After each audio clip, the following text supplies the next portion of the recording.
Clevitus is the strongest demon king feared by all humans, and his only goal is to wipe out humanity for good.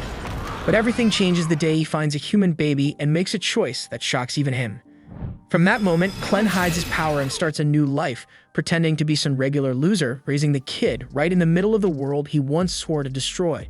But how long can a demon king hide his true nature? As the story begins, we see a young girl walking with her father out to the farm. When they finish, he calls her to follow him back home. She wanders around the house, spots a map of Enzi, and notices something odd. Right after the edge of the map, there are only dark spaces. Just their continent, then pure darkness, so she can't help but wonder why. Curious as always, she turns to her dad and asks what's beyond their city, a question even he can't answer. He sees the curiosity in her eyes and wants to give her an answer, but he can't because the truth is that he doesn't know either. So he tells her that every human, just like her, is born wanting to know more. But every time someone tries to enter that darkness, it ends in disaster. He explains that in those dark lands there are 4 demons. Each one guards the west, east, north, and south of Ethia. Every team that's gone out to see what lies beyond has been wiped out, completely destroyed. She's shocked to hear this and wonders if it's really that dangerous, but still, it doesn't change how she feels. Her father tells her that until the demons are gone, no one can discover what's out there. Every problem should have a solution, but this one seems impossible. Then he explains that only heroes with special treasures have a chance. Only those with these legendary weapons can face the demons, and until the true hero appears, nobody can win. Instead of scaring her, this just makes her more excited. She dreams of being a hero, of fighting back. If she can get the sword of Heiden, she'll be able to join the fight. When the heroes win, they'll finally see the world beyond the map and uncover what's hiding in those dark places. Years go by and Alicia grows up. She's no longer a child. She's now one of the chosen heroes. She opens her eyes in the truck that's carrying her to the edge of the city. She grips the chain around her neck and tells her father the time has come and she's ready to fight for her city. And she's not alone. Other heroes are heading out with her. As the journey continues, the group starts to talk and slowly introduce themselves along the way. There are a few notable figures among them, like Maynard, who carries the Golden Utopia treasure and simply says he doesn't know where he's from. They all look over at Alicia and ask her to introduce herself, clearly surprised to see a woman among their ranks, but Alicia doesn't bother to respond or say a word about herself. The carriage keeps rolling until they reach the edge of the territory where Stefan, known for wielding the Pegasus treasure, warns the group that they're getting close. Some of the others quietly whisper among themselves that Stefan is actually the strongest one in the whole group, which is why he acts like he is the leader. Suddenly, the carriage comes to a stop, and the driver tells them it can't go any farther. Everyone prepares to get down, but before they've even set foot on the ground, a sudden attack by demons catches them off guard, and in the chaos, several drivers are killed right away. Stefan yells for everyone to get out and fight back. They all rush out, and Stefan immediately divides the squad into smaller groups. The archers and lancers quickly jump into action, while Stefan tells the rest that he's going to team up with Alicia to take on the remaining enemies.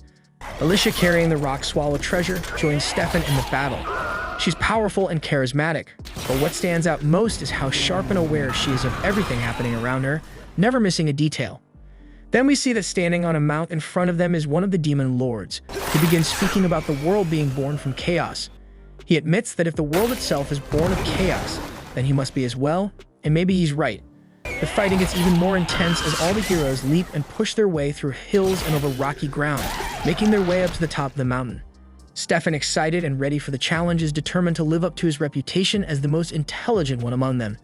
He tells the group that today is the day they'll be recognized as true heroes, and they have to prove to everyone who chose them that they really are strong enough. Finally, when they reach Luna Mountain, the demon lord steps forward and shows himself. He looks both stunning and terrifying at the same time, with white, fluffy skin and a piercing stare that makes everyone uneasy. This is Clevitus of the Moonlight, the ruler of the far southern end of Ethia. Stefan is momentarily thrown off, and even he admits just how frightening this enemy really is. But despite the fear, this is exactly what they came for. They're here on a mission, they're not alone, and together they're determined to make the legend a reality.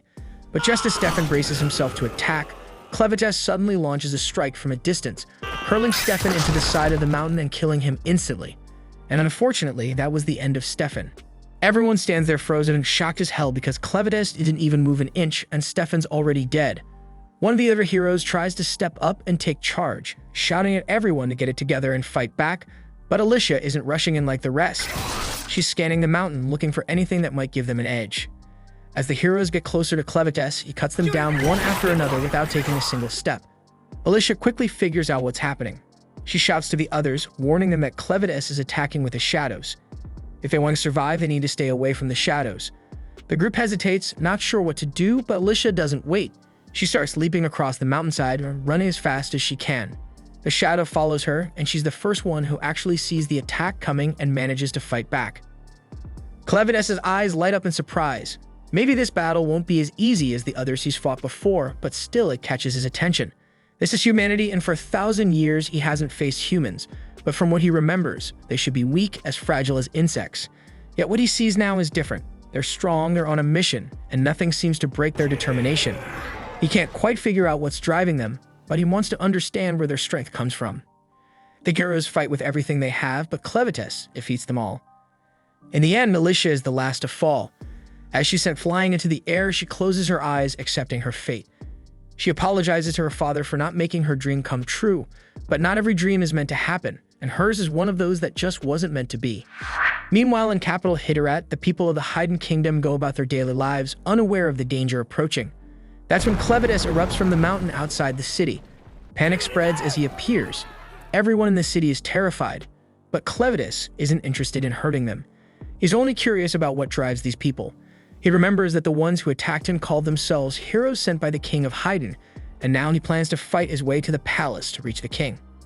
The villagers panic and run for safety, while the knights rush into action, bringing out their archers to launch an attack. But Clevitus doesn't attack them in return. Instead, he soars above the rooftops, heading straight for the palace, determined to discover what lies at the heart of their resolve.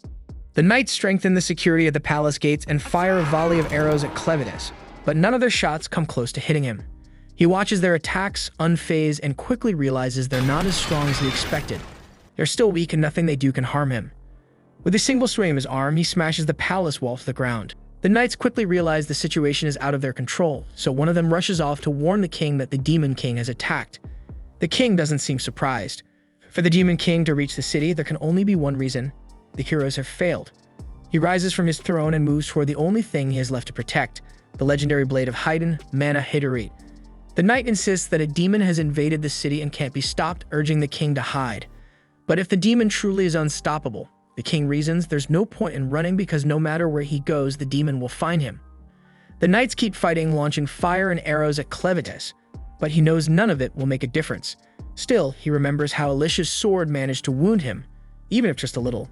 It proves that if humans are left unchecked, they can eventually grow stronger and become a threat. He never approached human territory, but now they're after his land, and for him, that's reason enough to fight back. The king approaches the door to defend the sacred blade, but as he opens it, Clevitus appears right in front of him. With one look at the crown and the clothes, Clevitus instantly knows he's facing the king.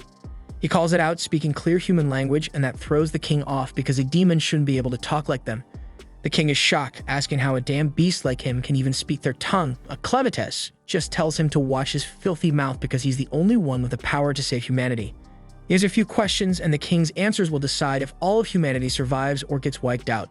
By all humanity, Clevitus doesn't just mean Heiden's people, but also those of Duns, Orgates, Sladins, and Benti. His questions are direct. Who are humans? What defines their character? What is their true motivation? And why do they want to attack the demon kingdom? The king refuses to give any answers to a demon and only says that a beast could never understand. Clevitus doesn't bother asking again, and he simply takes off the king's head. Clevitus turns away, convinced now that humans are a threat and must be wiped out. He decides that, to destroy all of humanity, he'll need a team by his side, and he's willing to take his time building it. As he walks off, the sound of a crying baby catches his attention. Lying nearby is a mother, barely alive, holding her child with the last of her strength. Clevitus comes closer, uninterested at first when he sees it's just a human baby. But then the mother speaks. She begs him and pleads for him to save her child. He's taken aback and wonders if she even knows who the hell she's asking because she's begging the very source of her people's suffering. He tells her straight out that he's here to destroy humanity, and if she needs to blame someone for the baby's death, she should blame the child for being born human. But the dying woman refuses to back down and insists that no child ever gets to choose what they're born as. He doesn't care, but still he tells her if she wants him to spare the baby, she should give him a reason. The woman, running out of strength, says she can't prove the child's worth now, but she's certain the child will prove it when grows up, and with that, she dies. Clevitus picks up the child, and he isn't convinced, but since she was so sure, he decides he'll wait and see if this human is any different. After all, it won't take him long to watch a child grow. Elsewhere in this massive kingdom, we learn that there are 5 human races living in the world. First are the Duns, the most numerous. Next come the Orgites, known for their bravery and the horns on their heads. Then there are the Sladens, who are mostly introverted and don't interact much with others. After that are the Benti, who look a lot like demonic bandits but have incredible strength.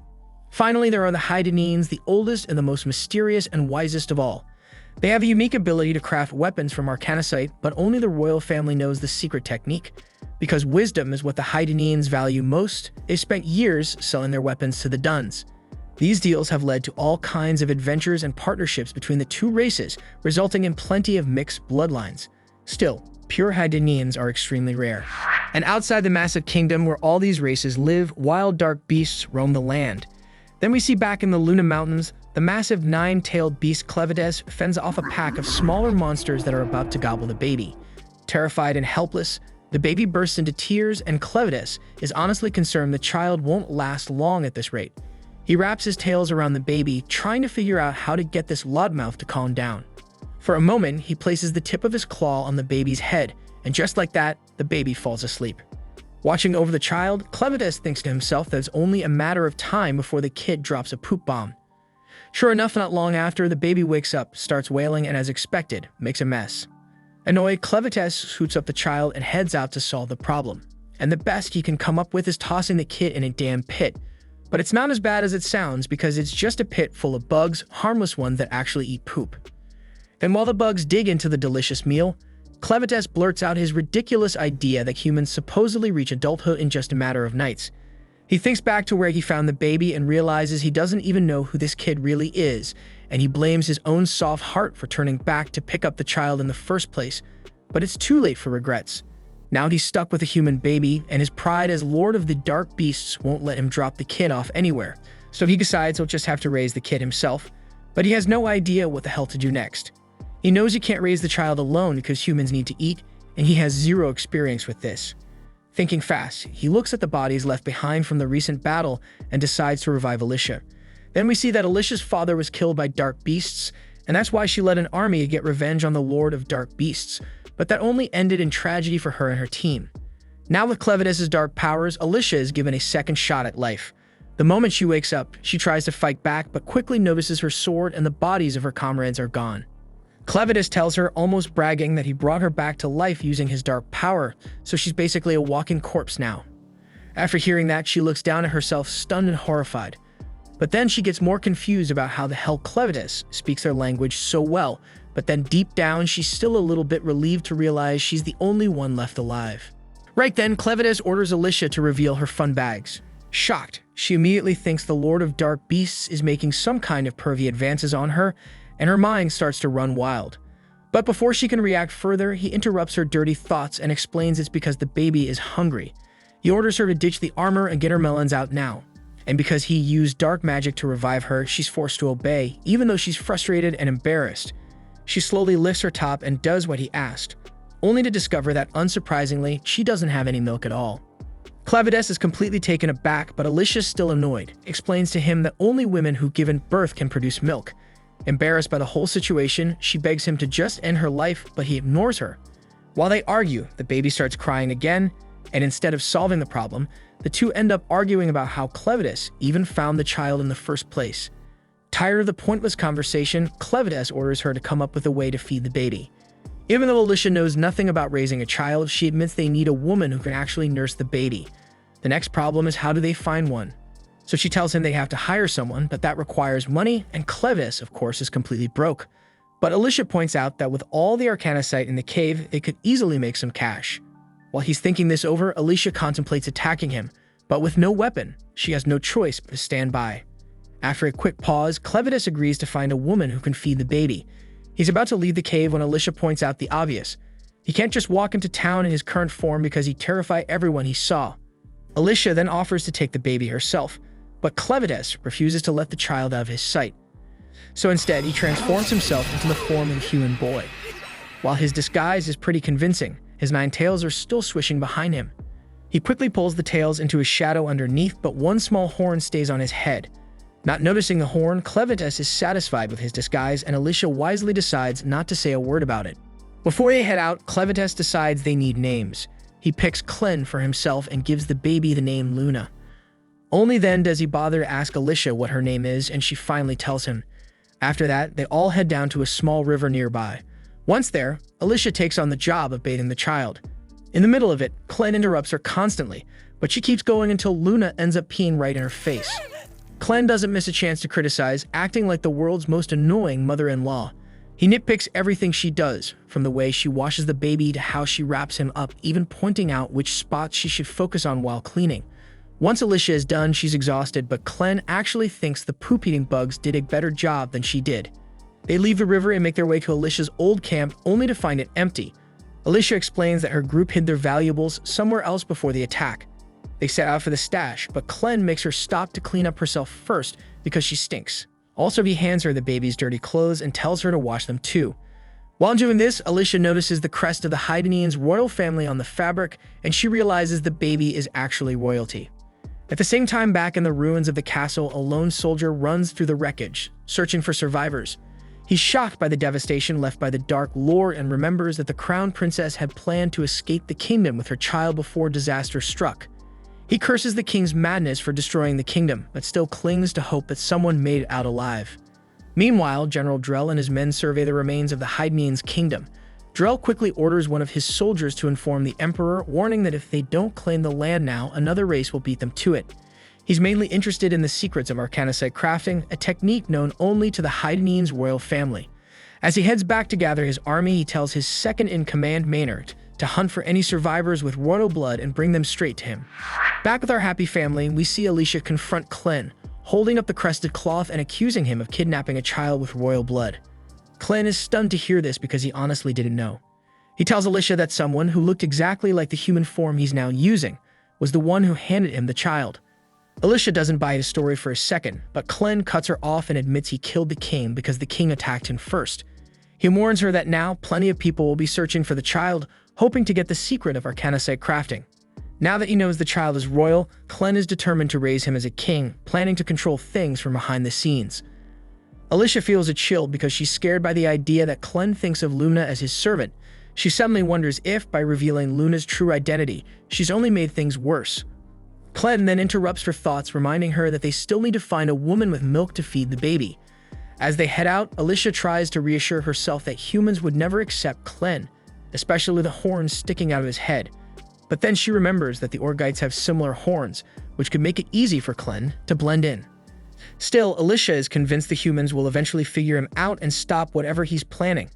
At the same time, she realizes just how obsessed Clen is with Luna, and the thought of Luna being harmed or lost terrifies her.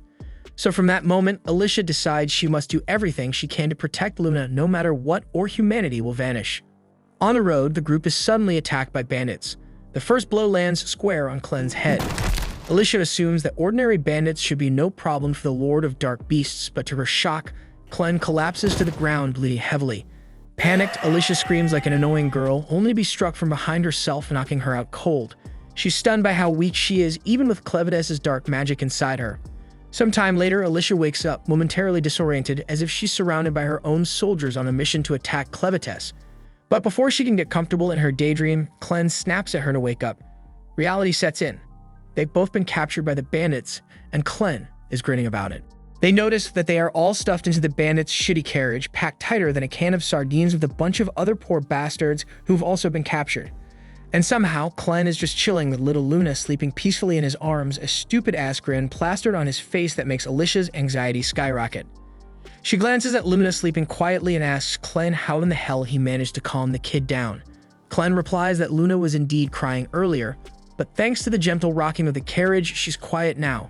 Alicia pushes her way past the other miserable captives until she's close enough to whisper sharply at Clen, demanding to know why he, the badass legendary demon king, let himself get caught so easily. She figures his sudden makeover must have weakened him so much that some random asshole knocked him out with a single hit. Clen chuckles, admitting that she's almost right. Apparently, when he transformed into this scrawny-ass human disguised, it accidentally made his body as fragile as a damn toothpick. He didn't see that coming, so when someone cheap shot at him from behind, he went lights out immediately. Basically, his natural defense system is now about as effective as a wet napkin, but luckily, he can still power up his defenses if he really needs to. So Alicia wonders why Clen hasn't busted their asses out yet. Clen calmly explains that since he's now undercover as a human, he intends to keep his true badass Demon King powers under wraps until Luna is old enough to inherit the throne. Besides, he actually wants to let things play out so he can learn more about humans, especially why these innocent schmucks got kidnapped in the first place. Alicia stares at him like he's an idiot before bluntly explaining to his clueless brain that they've obviously been captured by bandits, who probably plan to sell their unlucky asses off to slave traders. Anyway, she quickly begs Clen not to judge all humans based on these thieving scumbags, because bandits are literally the bottom of humanity's barrel. Not long after, the carriage pulls up at the bandits' rundown base, and they're immediately split into two groups, men on one side, women and kids on the other. One of the captives suddenly makes a run for it, clearly sick of this bullshit. So Dagvarn, one of the bandit leaders, watches the idiot sprint away, smirking smugly, knowing the guy just signed his own death warrant.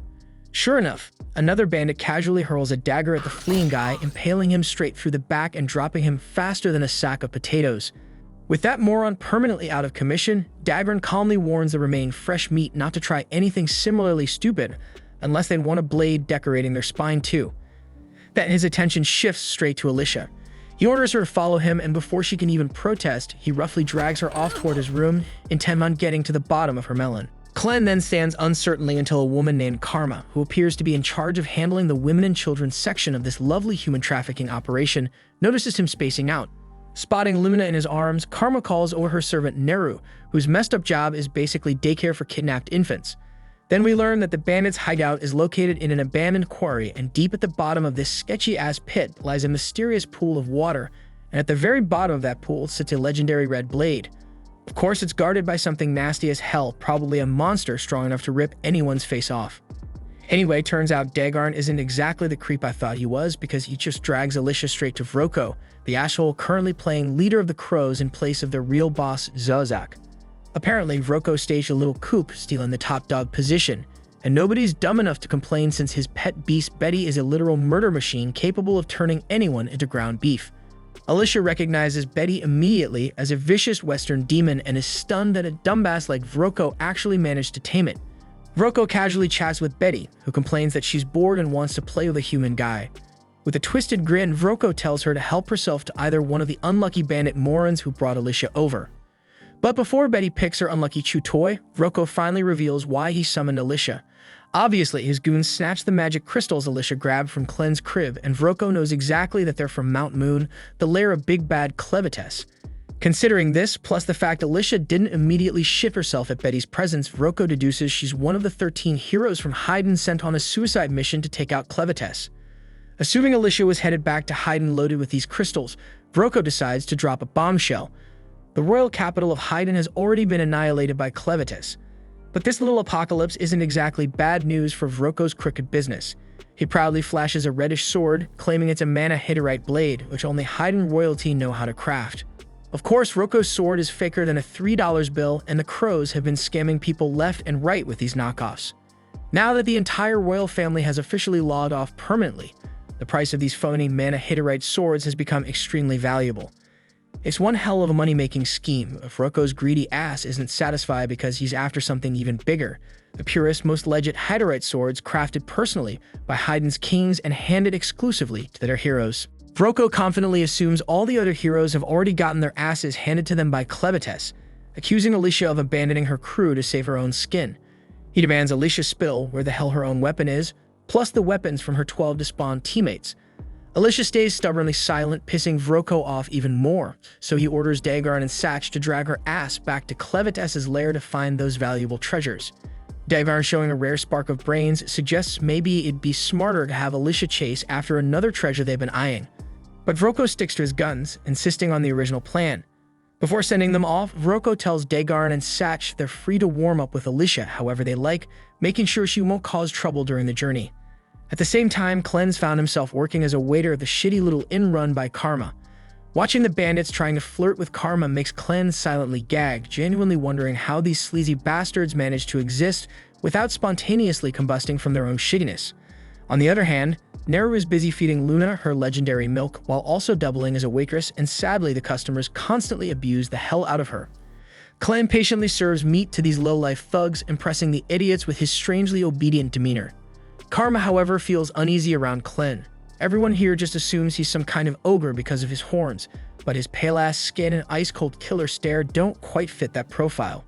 Suddenly, two particularly disgusting bandits decide to harass Naru, dragging her off somewhere private for their twisted entertainment. They spend all night torturing her, leaving her bruised and battered. But Naru stays quiet, silently enduring the abuse, and once those scumbags are finally done, she limps quietly back into the inn to feed Luna again like nothing happened. A few moments later, the same two bastards who brutalized Naru suddenly start feeling dizzy and weak as hell. Before they even realize what's happening, they straight up vanish from existence. Turns out Clen was behind their abrupt departure, quietly serving up some ice-cold justice for Naru. When Naru returns to Luna, she finds the kid safely in Clen's arms, totally clueless about what he just did to her tormentors. Her only concern is feeding Luna again, so she takes the baby and carries her gently to a nearby shed to nurse her in peace. Clen quietly follows her inside and sits down beside her, asking Naru to tell him about herself. He's curious if she's actually part of these crow assholes and what exactly their deal is. Naru hesitates for a second, unsure of how to explain, but Clen softly encourages her to continue talking, insisting he's genuinely interested in hearing her story and nothing more. Naru quietly begins to spill her tragic backstory, revealing that she spent her whole miserable life stuck in this shithole, with no identity beyond being a member of the Crow's gang. She never knew her father and only vaguely remembers her mother. As a kid, all she ever saw was her mom's back, and she learned early that her mother was basically just a serf, having caught glimpses of cruel people treating her badly. When she was 12, her mom suddenly disappeared without a trace. Naru never found out whether her mom died or just bolted to escape this hell, but she quickly learned what her mother had shielded her from. The same night her mother vanished, some of the crows stormed into her room while she ate and harmed her severely. From then on, life turned into a relentless nightmare. The vicious men slapped her daily, treating her worse than livestock until Karma eventually stepped in. Karma took pity on Naru, warmly explaining that if she learned to make them happy, they might actually leave her alone for a bit. That night, Naru decided to follow Karma's terrible advice and started learning how to do what she had to survive.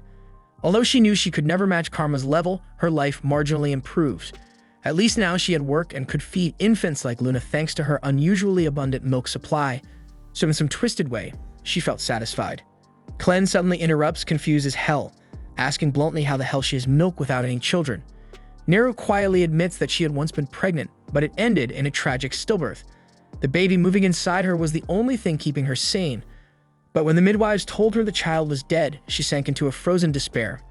Honestly, she was completely fine with passing away, figuring she might at least reunite with her lost child on the other side. But just as she was ready to let go, she suddenly felt warmth again. Her eyes snapped open to see a random 6-month-old baby desperately sucking at her melon, trying to survive. Seeing that little stranger fight so again hard to live gave her a fresh purpose. She picked up the baby, fed him, and found new meaning in her miserable existence. Since then, she's fed countless other children who ended up at the Crow's base, each one reminding her that her life had value. She confesses she even tried twice more to have kids of her own, but both times ended in heartbreak. By now, Clen's had enough of this sob story, bluntly telling her to shut up already, and out of nowhere, he asks Naru if she wants to follow him as Luna's personal wet nurse. He insists he's not trying to take her or anything weird, but he also can't think of a damn reason not to bring her along.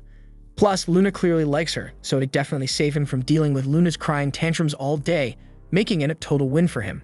Luna gently taps Naru as if urging her to come with them, and Clen bluntly repeats his offer. He asks if she'd prefer becoming Luna's personal wet nurse, or if she'd rather stay here getting used and harmed by these filthy bandits. Naru hesitates. She knows damn well it's a once-in-a-lifetime opportunity, but as far as she knows, Clen is just another slave, and hitching her hopes to him feels short-sighted as hell. She quietly admits she wishes things were different, but tells Clen she can't go with him.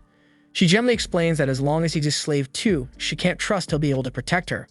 Plus, there are plenty of other helpless kids here who depend on her for survival. Reluctantly, she hands Luna back to Clen, gives them one last sad look, and quietly walks away. Meanwhile, the bandit assholes drag Alicia over to a sketchy-ass bridge and force her to walk out onto it. Halfway across, she pauses and stares down, making the bandits laugh their asses off. They mockingly warn her that jumping from this height would be a quick ticket straight to hell. But Alicia's actually staring at something else entirely, gleaming gems resting at the bottom of the river below. She instantly recognizes the place and mutters in disbelief before the bandits gleefully confirm this is the exact spot where the legendary hero Cordwar bit the dust.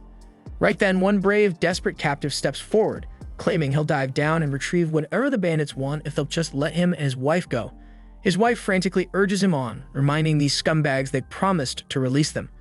But as soon as the poor guy plunges into the water, monstrous creatures emerge and immediately tear him to shreds, leaving the wife screaming like hell. Alicia grits her teeth, knowing full well these lying bastards never planned on releasing the guy. She realizes with dread that this place is basically hell on earth, infested with Arvensis, horrific monsters that flooded into their world 300 years ago. Back then, people at least had solid ground to fight on, but even Cordwar, the strongest hero of his time, couldn't handle these nightmare creatures. His legendary sword, the Stream Splitter, remains down in that cursed river to this day. And now these greedy bastards want someone stupid enough to retrieve the sword, even though it's clearly impossible. Furious, Alicia calls out the bandits for being complete scumbags, knowing full well they deliberately sent the poor guy to his death without even bothering to tie his rope properly. They snap back at her, reminding her she's not here to lecture them, and the bastard who's going to discipline her is already waiting. Alicia turns to see the disgusting thug Feeder jump onto her bridge, openly leering at her and loudly fantasizing about stripping her. But before Fido can even lay a finger on her, Alicia suddenly breaks one of her own hands to slip free, snatches the sword from him like a damn boss, slices through the bridge ropes, and leaps off into the air. As she plummets toward the ground below, she mutters under her breath, desperately hoping Clen wasn't bullshitting when he assured her she wouldn't die. The gang then peers down, panic setting, and when they spot Alicia's lifeless body, they urgently realize she was their only lead to locating the lost 13 regalia weapons. At the same moment on the ground below, Alicia wakes up, her immortality curse placed by Clevitus, bringing her back to consciousness. While she can't die due to the curse, it doesn't grant any regenerative powers, leaving her completely immobilized from the neck down, with absolutely no damn idea how to proceed.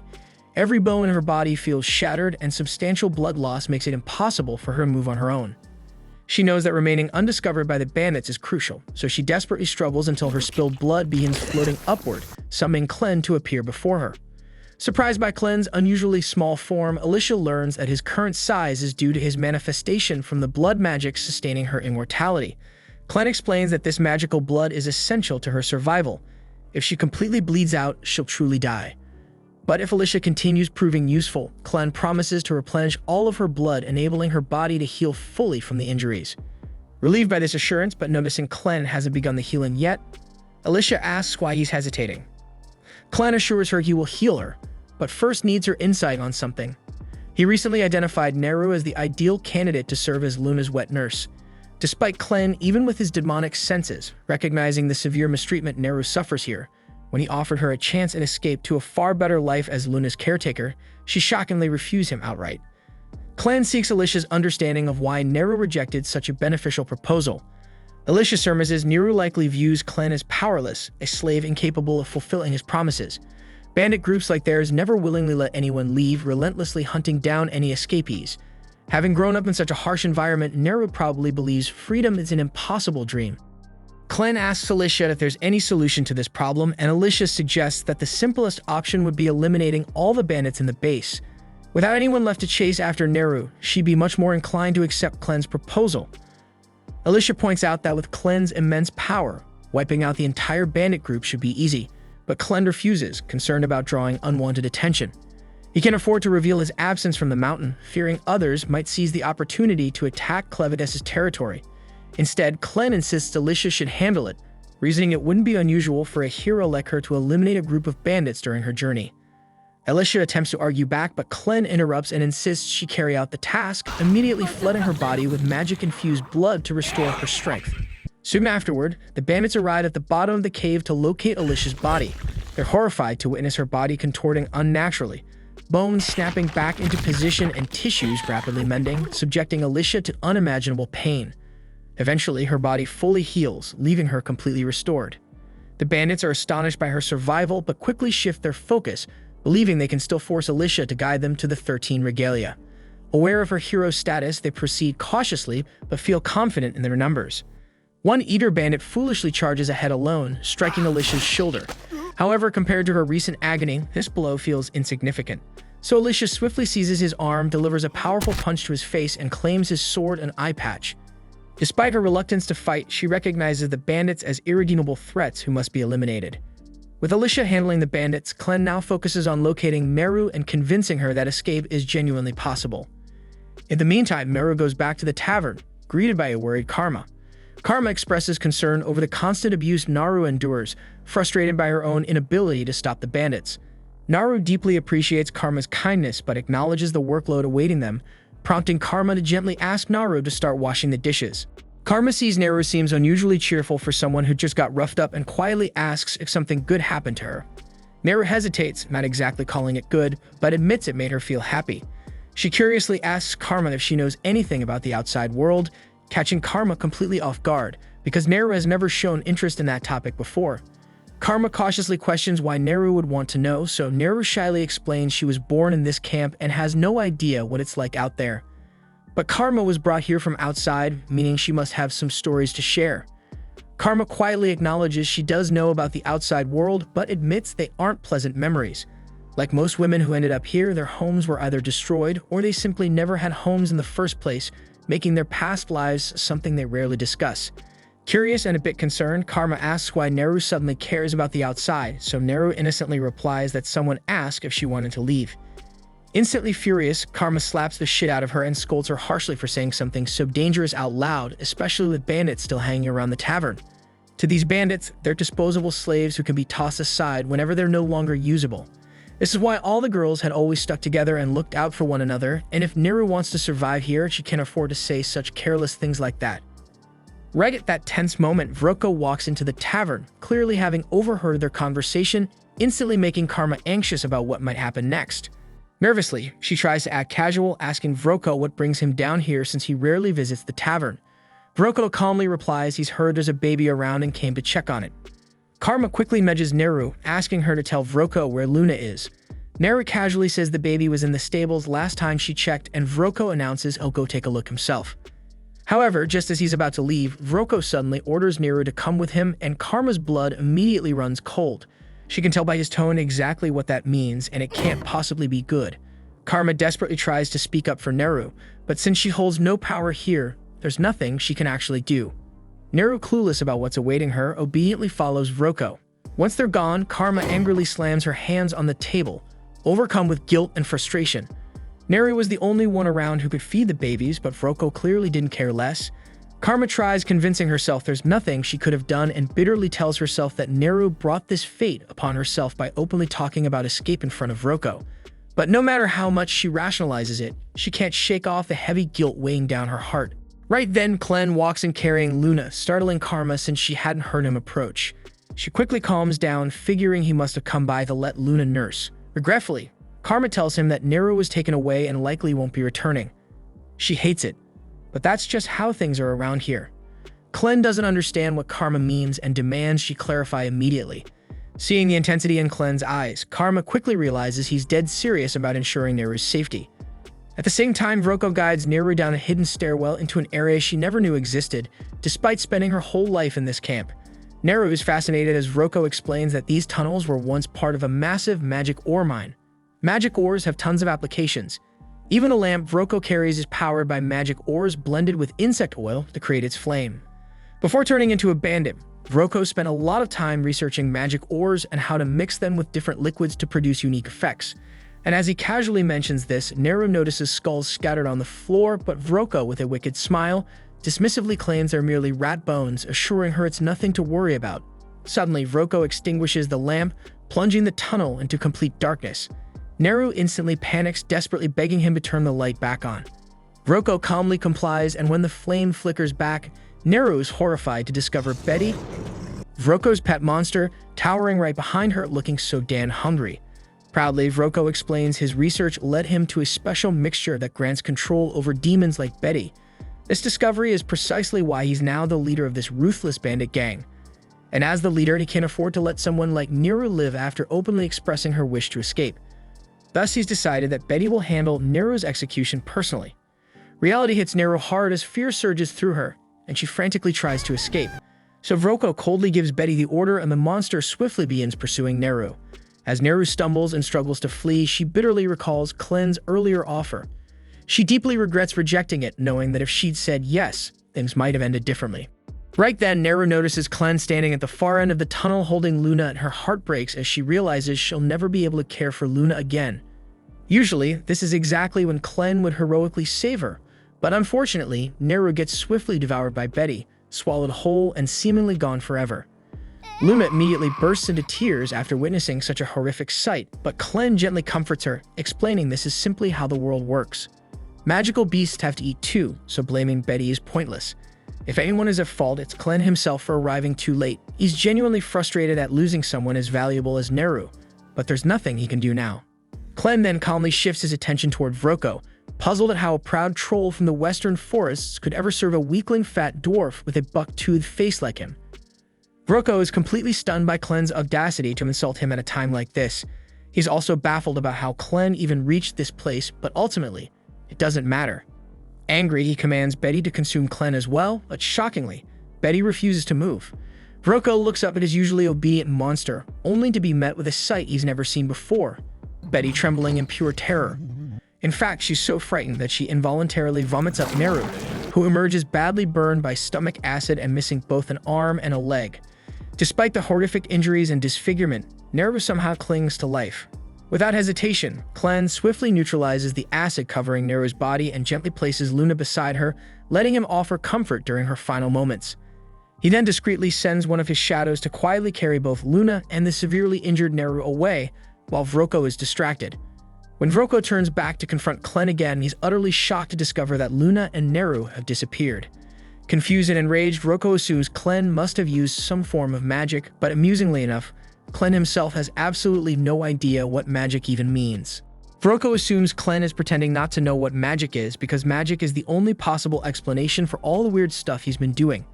Basically, magic involves mixing magic stones with other strange ingredients to create special effects. For example, this weird drug hidden in Vroco's coat is made from magic stones, a few rare herbs, and the larvae of a nasty parasitic fly. When someone inhales it, they become dumb as hell, except for Vroco himself, obviously. That's exactly how he made Betty so obedient in the first place. Without hesitation, Vroco tosses the drug into the fire, causing a vapor to spread quickly through the air. The moment Betty inhales it, her mind goes blank and she charges straight at Clen in a rage-fueled frenzy. Clen's fragile human body gets smacked around like a ragdoll since he can't fully access his true power in this form. While he flies through the air, bouncing painfully off the cave walls, the only thing running through his head is how furious he is at Alicia for not warning him about this whole magic thing. Speaking of Alicia, she's currently busy slicing through bandits like they're discount meat, already having dropped 8 of them. Unfortunately, there's still a whole mob left to deal with, and the cheap sword she swiped off the first bandit has already snapped in half. She realizes she'll need a way better weapon if she's going to finish off this entire gang, so she makes a break for the flooded part of the cave. Around 50 angry bandits are still chasing her, and even though she's immortal, exhaustion is a very real problem. If her energy runs out before the bandits do, she's seriously screwed. Alicia finally reaches the flooded area, but there's already a pack of hungry monsters swimming at the surface, ready to snack on her. Jumping straight in would be suicide, so instead, she rushes up the wooden scaffolding, luring as many bandits after her as possible. Once a big group has followed her up, Alicia swiftly slices the ropes holding the scaffolding together, sending the screaming bandits crashing into the water below. With so many bandits suddenly flailing in the water, the monsters lose their minds and start tearing into them, enjoying a full-on buffet. While everyone is busy getting eaten, Alicia hides herself inside a nearby barrel. Since suffocating to death isn't a problem for her, she patiently waits as the barrel sinks into the depths, bringing her safely down to the bottom of the lake, exactly where the legendary sword awaits. But actually managing to hold her breath all the way down proves way harder than Alicia had anticipated, and pretty soon the crushing pressure and agonizing lack of oxygen start kicking her ass exactly like she feared. Her body goes numb under the relentless squeeze of water, and even though she knows she's immortal and won't actually drown here, forcing herself to ignore that overwhelming instinct to bolt back to the surface is pure torture. After what feels like an eternity, she finally smashes against the ground, stumbling out of the barrel in a disoriented daze. Instantly, the crimson glow of the legendary sword catches her eye, shining faintly in the darkness, and she immediately drags herself toward it, despite her muscles screaming from exhaustion. Alicia knows damn well that once she grabs that sword, she'll gain a massive power-up, and hauling herself out of this hellhole will become a piece of cake. But just as she's about to catch it, an enormous blood-red eye opens directly in front of her face, and only then does it dawn on Alicia that she's not actually standing on the lake bed, but right on the goddamn back of a colossal monster, which has just woken up thanks to her clumsy landing. The huge beast starts rising from its sleep, throwing Alicia around like a ragdoll in the violent currents. It hits her that this abomination is exactly why the legendary hero bit the dust down here. But she's not about to lose her focus now. Frantically, she lunges once more toward the sword, desperate to grasp its hilt, but right then the enormous creature opens its cavernous mouth, creating a powerful suction that threatens to swallow her whole. Alicia can't fight the insane pull, but at the last possible second, she manages to snatch the sword, just as the monster clamps its jaws shut on her arm. Pinned painfully between its jagged teeth, Alicia summons a surge of raw strength from the trusty power of flashback-fueled rage, and with a savage scream, she shatters the monster's jaw. Finally free, she glares furiously into the beast's glowing eye as the legendary sword starts surging with power in her hands. Without missing a second, she swings it viciously, activating its water manipulation ability to launch herself forward at blistering speed. The gigantic monster immediately gives chase, and Alicia still can't quite wrap her head around the fact that something that freaking massive actually exists down here. She figures this nightmare must be one of the Ancient Ones' terrifying beasts from the Dark Ages who slumbered undisturbed for thousands of years. Typically, these legendary monsters stay hidden away in the most unreachable corners of the continent, but this particular asshole apparently woke up thanks to the humans mining arcanasite here and ruining its beauty sleep. While processing all that insanity, Alicia finally sees the surface approaching, but the smaller monsters lurking there notice her as well. She's painfully aware that she'll need oxygen immediately if she's gonna have any chance of winning this messed up fight, but those hungry little bastards are already blocking her path. With a swift swing of her sword, Alicia propels herself upward, brutally slicing one of the beasts in half and finally breaches the water surface. The bandits stare in absolute disbelief, completely losing their shit at seeing Alicia alive again. But before she can even fully catch her breath, the enormous monster erupts out of the lake behind her. The sight of it sends the remaining thugs into a hysterical frenzy, and immediately the Ancient One unleashes hell, whipping out its massive tentacles and smashing everything in its path. Alicia has no choice but to dodge frantically and pull back, since even her best hits barely scratch the surface of this behemoth. It hits her quickly that even a legendary hero like her has no real chance going solo against a monster of this insane scale. Fortunately, the Ancient One decides to take out its rage on the panicked bandits instead, devouring most of them instantly. And the handful unlucky enough to escape its jaws end up shredded by the monster fish, leaving nothing but chum in the water, so Alicia figures her job here is officially done. Just then, she hears Clen's voice echoing in her head and glances around, searching for the bastard. He quickly tells her he's talking to her through telepathy, adding that while he can't clearly see what happened, the bloodbath he's sensing all around means she's obviously completed her mission. Alicia explodes at him through their mental link, cursing him out for not helping her when she was fighting for her damn life, but Clen shuts her off, calmly saying he's dealing with his own shitshow at the moment. Alicia struggles to imagine anything that could trouble someone like a demon lord, but Clen explains he's facing some weird technique he's never encountered before, and this human form he's wearing sucks way more than he expected.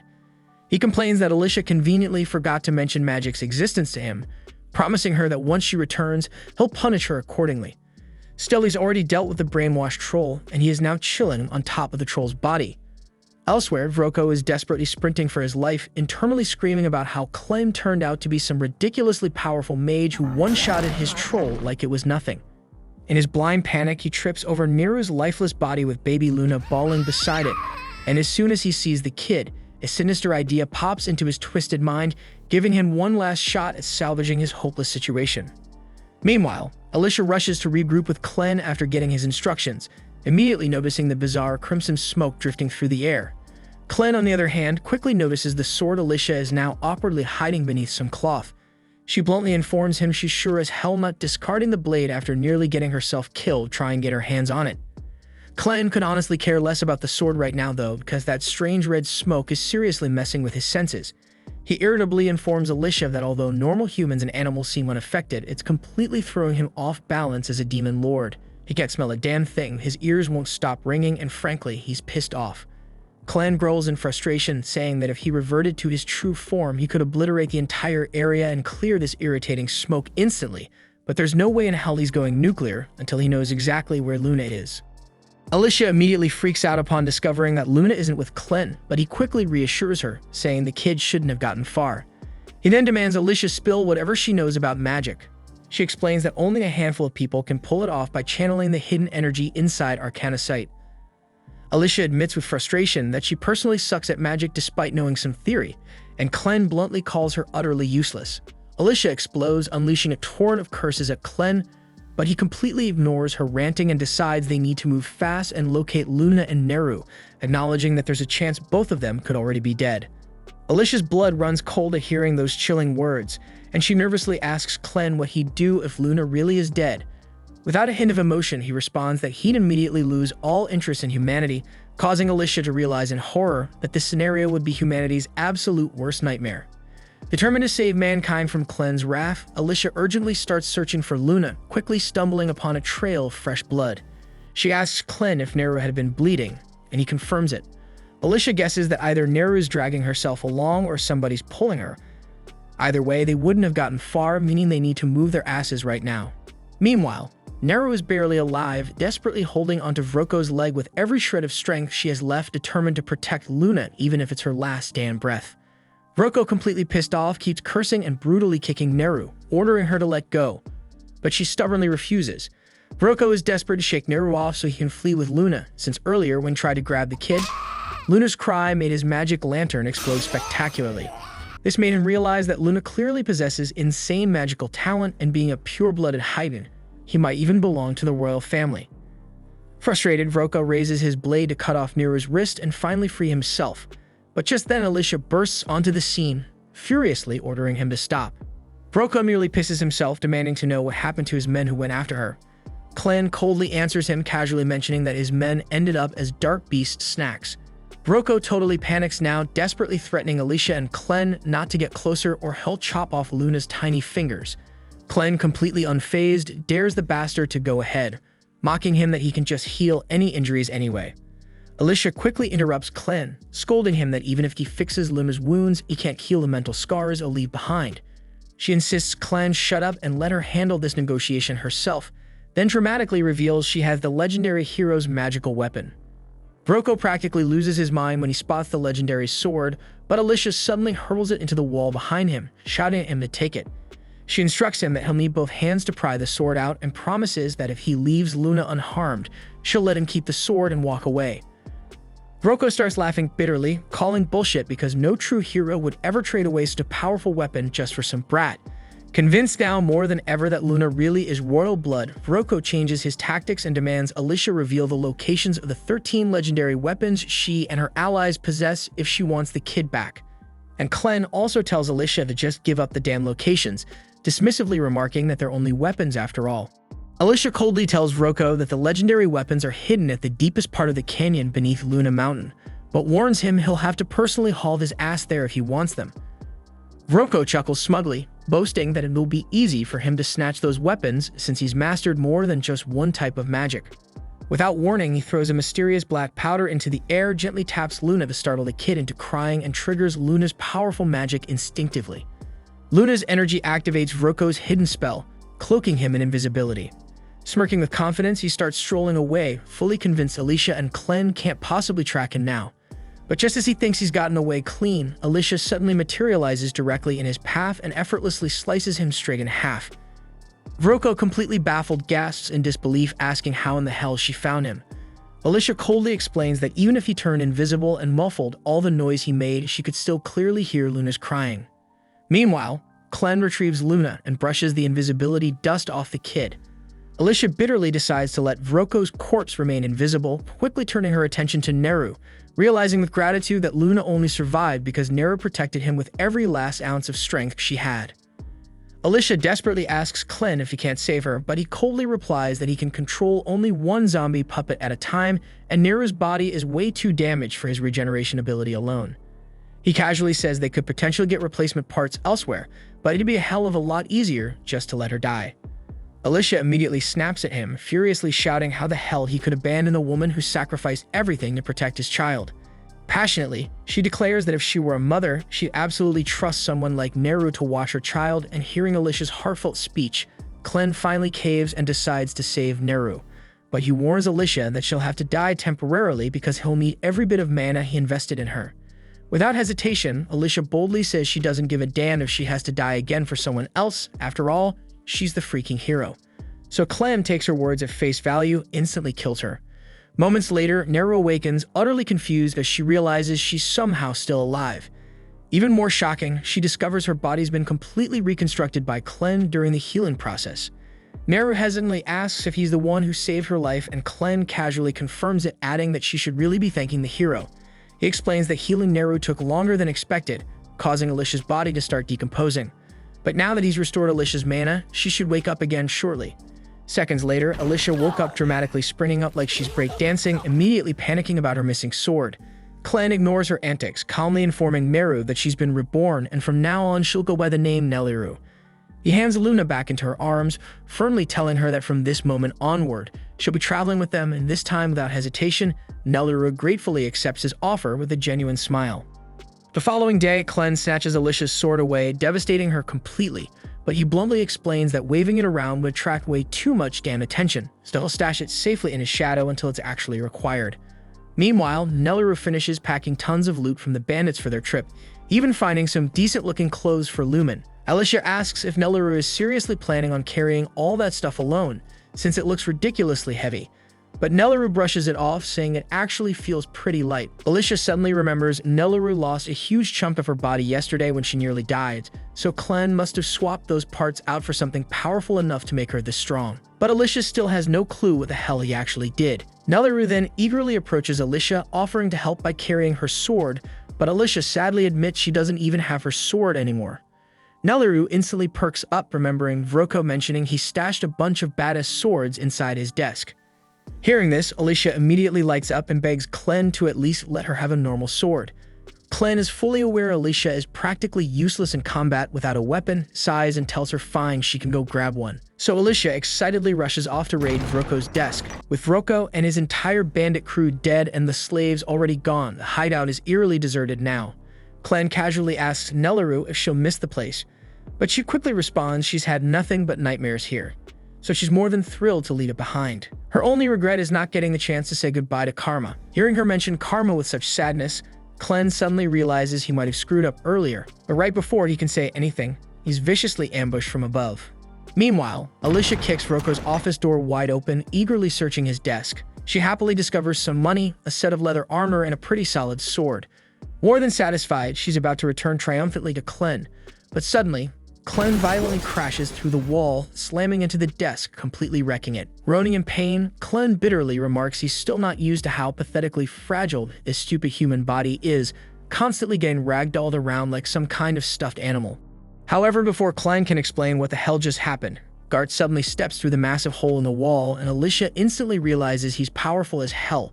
She draws her sword, ready to fight, but in a blink, Gart lunges forward, delivering a kick so powerful that the sheer air pressure slices Alicia's cheek open. Gart is mildly impressed that Alicia managed to react fast enough to dodge, but he figures she won't last long, immediately launching into a ruthless barrage of kicks until Alicia stumbles. He then jumps back, unleashing a violent gust of wind that blasts Alicia straight through the roof and out of the building.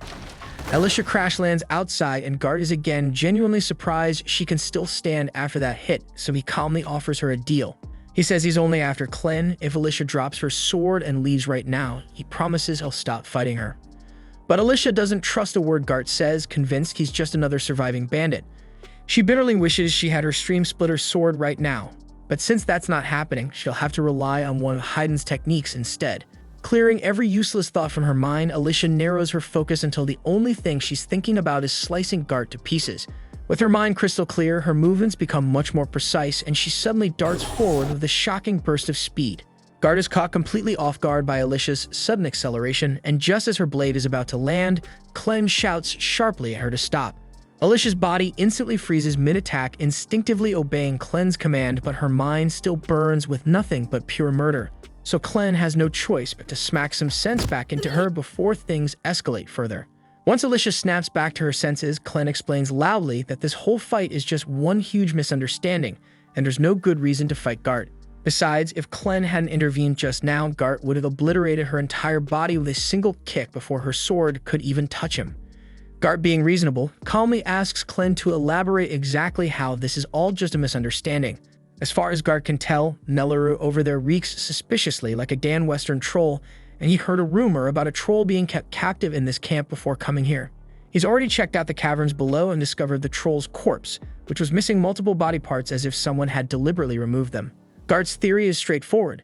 Clen must be the leader here, and he probably killed the troll just for fun, but that's about as far from the truth as it gets.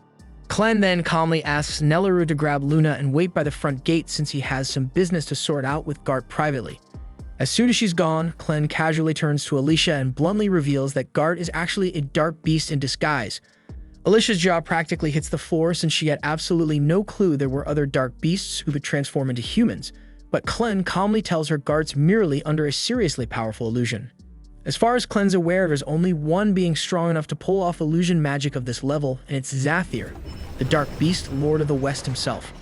And just for the record, Clen absolutely cannot stand Zathir and would really rather not deal with him at all. Gart, stunned by how accurately Clen identified him after such a brief encounter, demands to know who Clen truly is.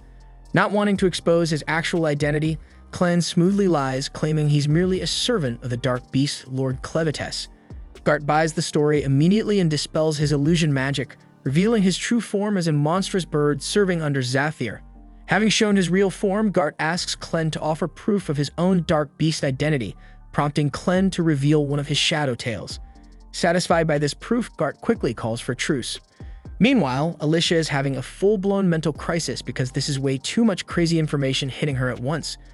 First of all, she had zero idea there were other beasts like Clevitus who could disguise themselves as humans and speak human languages fluently.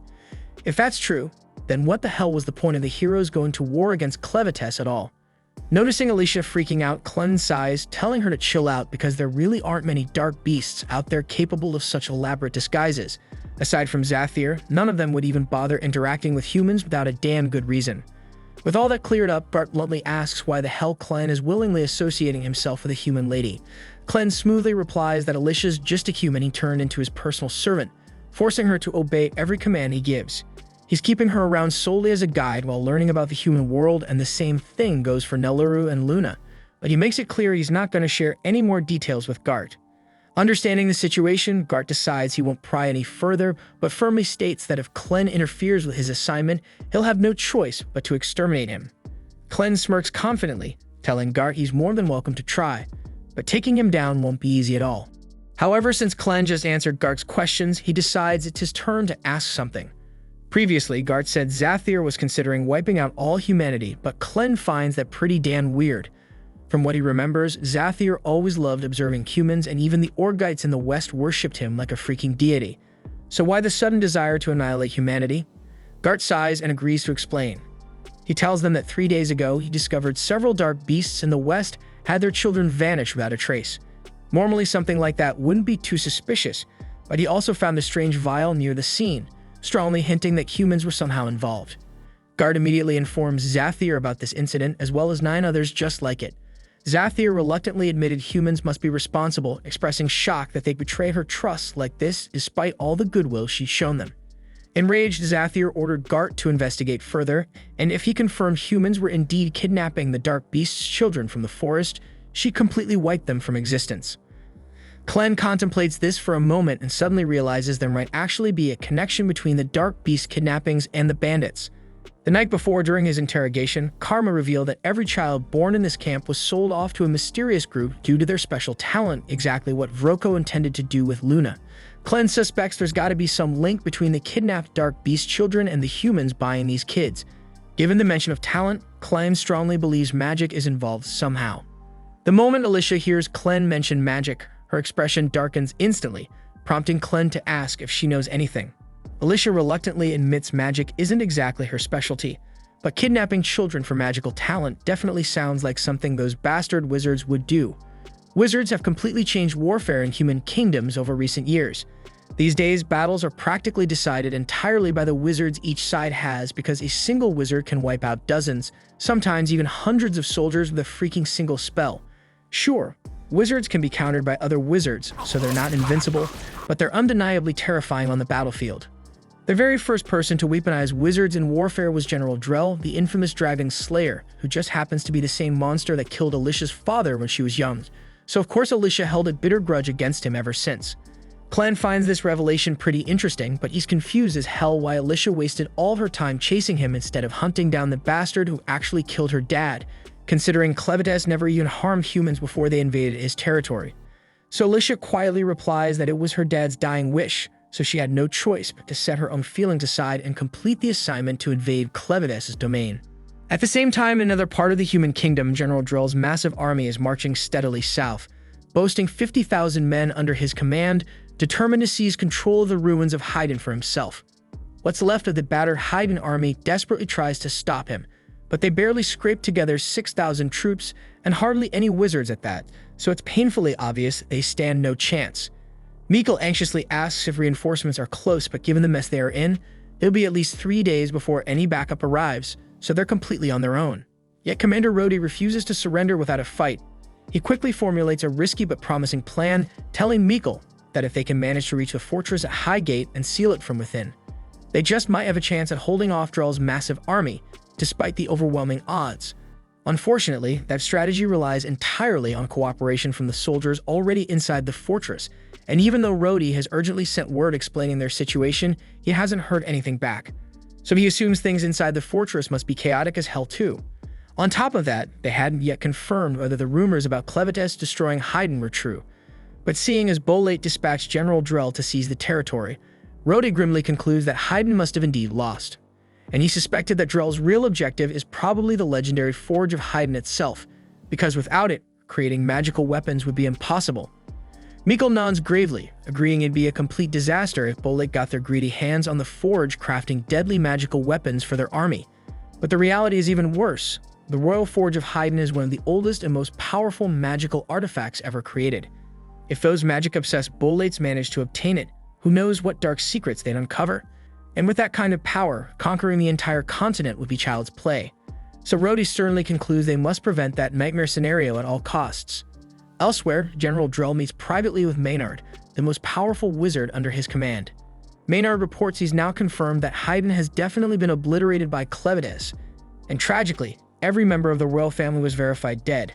Well, almost all because the 6-month-old crown prince somehow escaped. He's the last remaining royal heir, but his whereabouts remain anonymous, so Maynard can't get verified if the child's alive or dead.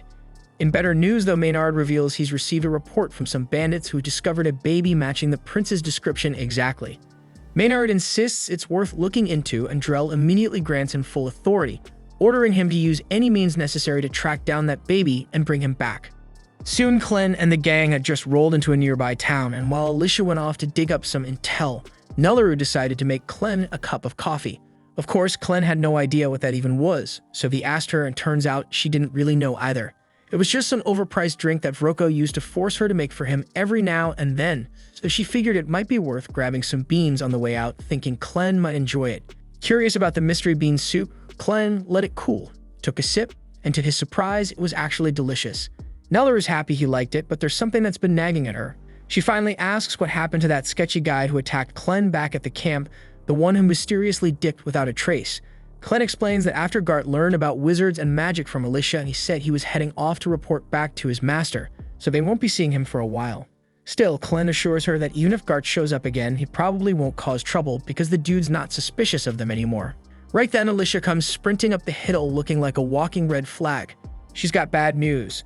The situation in Heiden has gone completely off the rails. The neighboring country of Bolade has smashed through the border and launched a full-scale invasion. Heiden is trying to fight back, but with the king dead and the capital already destroyed, their chances of winning are basically non-existent. The country of Estlin apparently tried to stall Bolate's advance, but it didn't do much in the end. Clen, still trying to piece all this together, asks why Estlin would even bother helping Heiden when they're not directly involved. Alicia explains that Estlin and Bolate have been at each other's throats for years, and even though Estlin's currently the weaker nation, they can't afford to let Bolate get their hands on the Heiden Forge. If Bolate managed to claim that, they become practically unstoppable. But even if they did capture it, they wouldn't be able to use it properly without someone of royal blood. But the real issue is that Heiden is completely outmatched, and thanks to Clen's offing their king, Heiden no longer has any decent sorcerers or leadership left. And at this pace, it won't be long before Heiden gets completely brushed off the map. That all sounds like a massive headache, but Clen honestly doesn't get why he should care because his only goal is to make Luna king. Whether Bolate burns Heiden to the ground or throws a party in the capital, it's none of his business. But Alicia cuts in, telling him it actually does matter, because if Heiden falls under Bolate's control, Luna's dream of becoming king goes straight into the trash. Under Bolate rule, only citizens born in Bolate can take the throne, and let's be honest, Luna looks 100% pure-blooded Heidenite, so that alone would make him an outcast, if not a target. Worse, pure-blooded Heidenites aren't just rare, they're valuable. Their blood is literally the key to refining arcanocite efficiently. And with a psycho like Drell leading Bolate's army, there's no telling what horrors he'd unleash to get his hands on someone like Luna. Alicia knows this firsthand. Drell was the man who killed her father, and not because they were enemies or anything like that. No, they used to be tight. But since her dad was considered one of the most elite swordsmen in the land, Drell showed up years after the guy retired just to challenge him and prove he was better. And when he won, he looked Alicia dead in the eyes and blew up her house for no reason other than pure malice. Alicia was burning with rage, ready to grab her father's sword and avenge him right then and there, but her father stopped her because he knew Drell would kill her on the spot if she even tried. With his dying breath, he begged her not to go down the path of revenge. He warned her it would only lead to endless war and suffering. Instead, he asked her to become a hero, someone who saves people, not someone who destroys. He promised he'd always be watching over her, and she never forgot. Now, with Bolate sweeping through Heiden like wildfire, Alicia tells Clen that the only way to ensure Luna's future is to stop them, drive them out, and crush Drell's ambition before it burns everything down. Clen knew she was right. Deep down, he could see the logic in it, but he still hated the irony. Here, he was about to protect the very place he once swore to destroy, and that thought annoyed him more than he expected. Still, Alicia's relieved that he's willing to step in. She says she'll get ready to head out, but Clen stops her. If he's going to take action, he can't risk people thinking he's just doing it because Alicia asked. He needs a solid reason to go head-to-head with Drell. And luckily, Drell's been abducting Dark Beast kids to turn them into war mages for his army. So that alone gives Clen the excuse he needs, and honestly, he's a bit hyped to see what these wizards are really capable of. He knows Alicia's probably dying to get back at Drell for murdering her father, but he reminds her that her dad's final wish was clear. He didn't want her to become a weapon of vengeance. He wanted her to be the kind of hero who saves lives.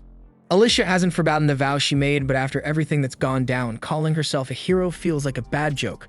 Right now, she's just going through the motions, stuck being a puppet to someone else's will.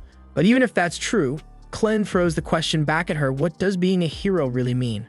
Maybe Alicia doesn't feel like one, but Clen's sure Naru sees her that way. After all, Alicia's the reason her life turned around. That hits Alicia a bit, and she knows he's right. So she decides to stay behind, and the moment Clen shifts into his other form, he bolts straight into the woods, heading right for the Bolate army. At the same time, the Bolate forces just smash their way past the second fortress on their march toward Heiden. Rhodey's seriously freaking out cause if they're not stopped soon, they'll be at Hinterat in no time. He rushes along the cliffside with Mikkel pointing out a narrow river up ahead. If they're gonna block the army, or at least slow them down, because this spot is their best shot. Back in the city, Alicia brings Naru and Luna along as they walk through the streets. Then they suddenly hear someone getting the absolute crap beat out of them nearby. Alicia's first reaction is concern, but once she spots the guy, she relaxes. It's just some unlucky bandit who somehow survived their last fight with her. Not exactly someone worth saving. The townspeople already know all about what the bandits have done. And when they realize this guy's one of them, there's zero chance they're letting him walk free. Naru's still a little shaken, mostly cause this guy used to harass her constantly. Alicia tries to comfort her, saying he won't even recognize her now that she's changed a lot. Unfortunately, the guy does recognize Alicia, and the second he sees her, he tries to shift the crowd's attention by yelling that she's the one who unleashed the giant sea monster in the old mineshaft. A few heads turn to see what he's shouting about, but Alicia's already slipped away by then. Even if someone had seen her, it wouldn't change the fact that this dude's a bandit and no one's buying his crap. In the end, all the bandits found in the area end up hanging, and the locals are still feeling pretty uneasy about everything going on lately. First it was Clevitus attacking, then came the Bolate invasion, and now some ancient underwater octopus freak. At this point, people are joking that next it'll be mutant hornets or ice-breathing worms. But no matter what madness shows up next, one thing's clear. They've made up their minds to stand strong and protect their town from whatever comes. At the same time, Alicia and Naru are trying to find somewhere to stay, but things aren't exactly easy since the whole town's basically on lockdown. But then they find an inn, but right before they step into it, Alicia asks Naru not to call her a hero because she's trying to keep a low profile for now. The second Alicia pushes open the door, she's greeted by two bulky guys flanking the entrance, and they don't waste a second accusing her of being one of the bandits. Alicia freezes for a second, not sure how to handle it, but then their mom steps in and tells them to stop messing with the guests. Phil tries to justify it by pointing out that Alicia has an eye patch and a sword, which makes her look sketchy. Still, with how crazy things have been lately, walking around armed isn't exactly unusual. What is weird, though, is someone walking around with a baby from Heiden, so Carrie turns to Alicia and asks what's up with that. Alicia quickly says that she and Naru are guards assigned to a high-profile figure, and right now their job is to protect the baby no matter what.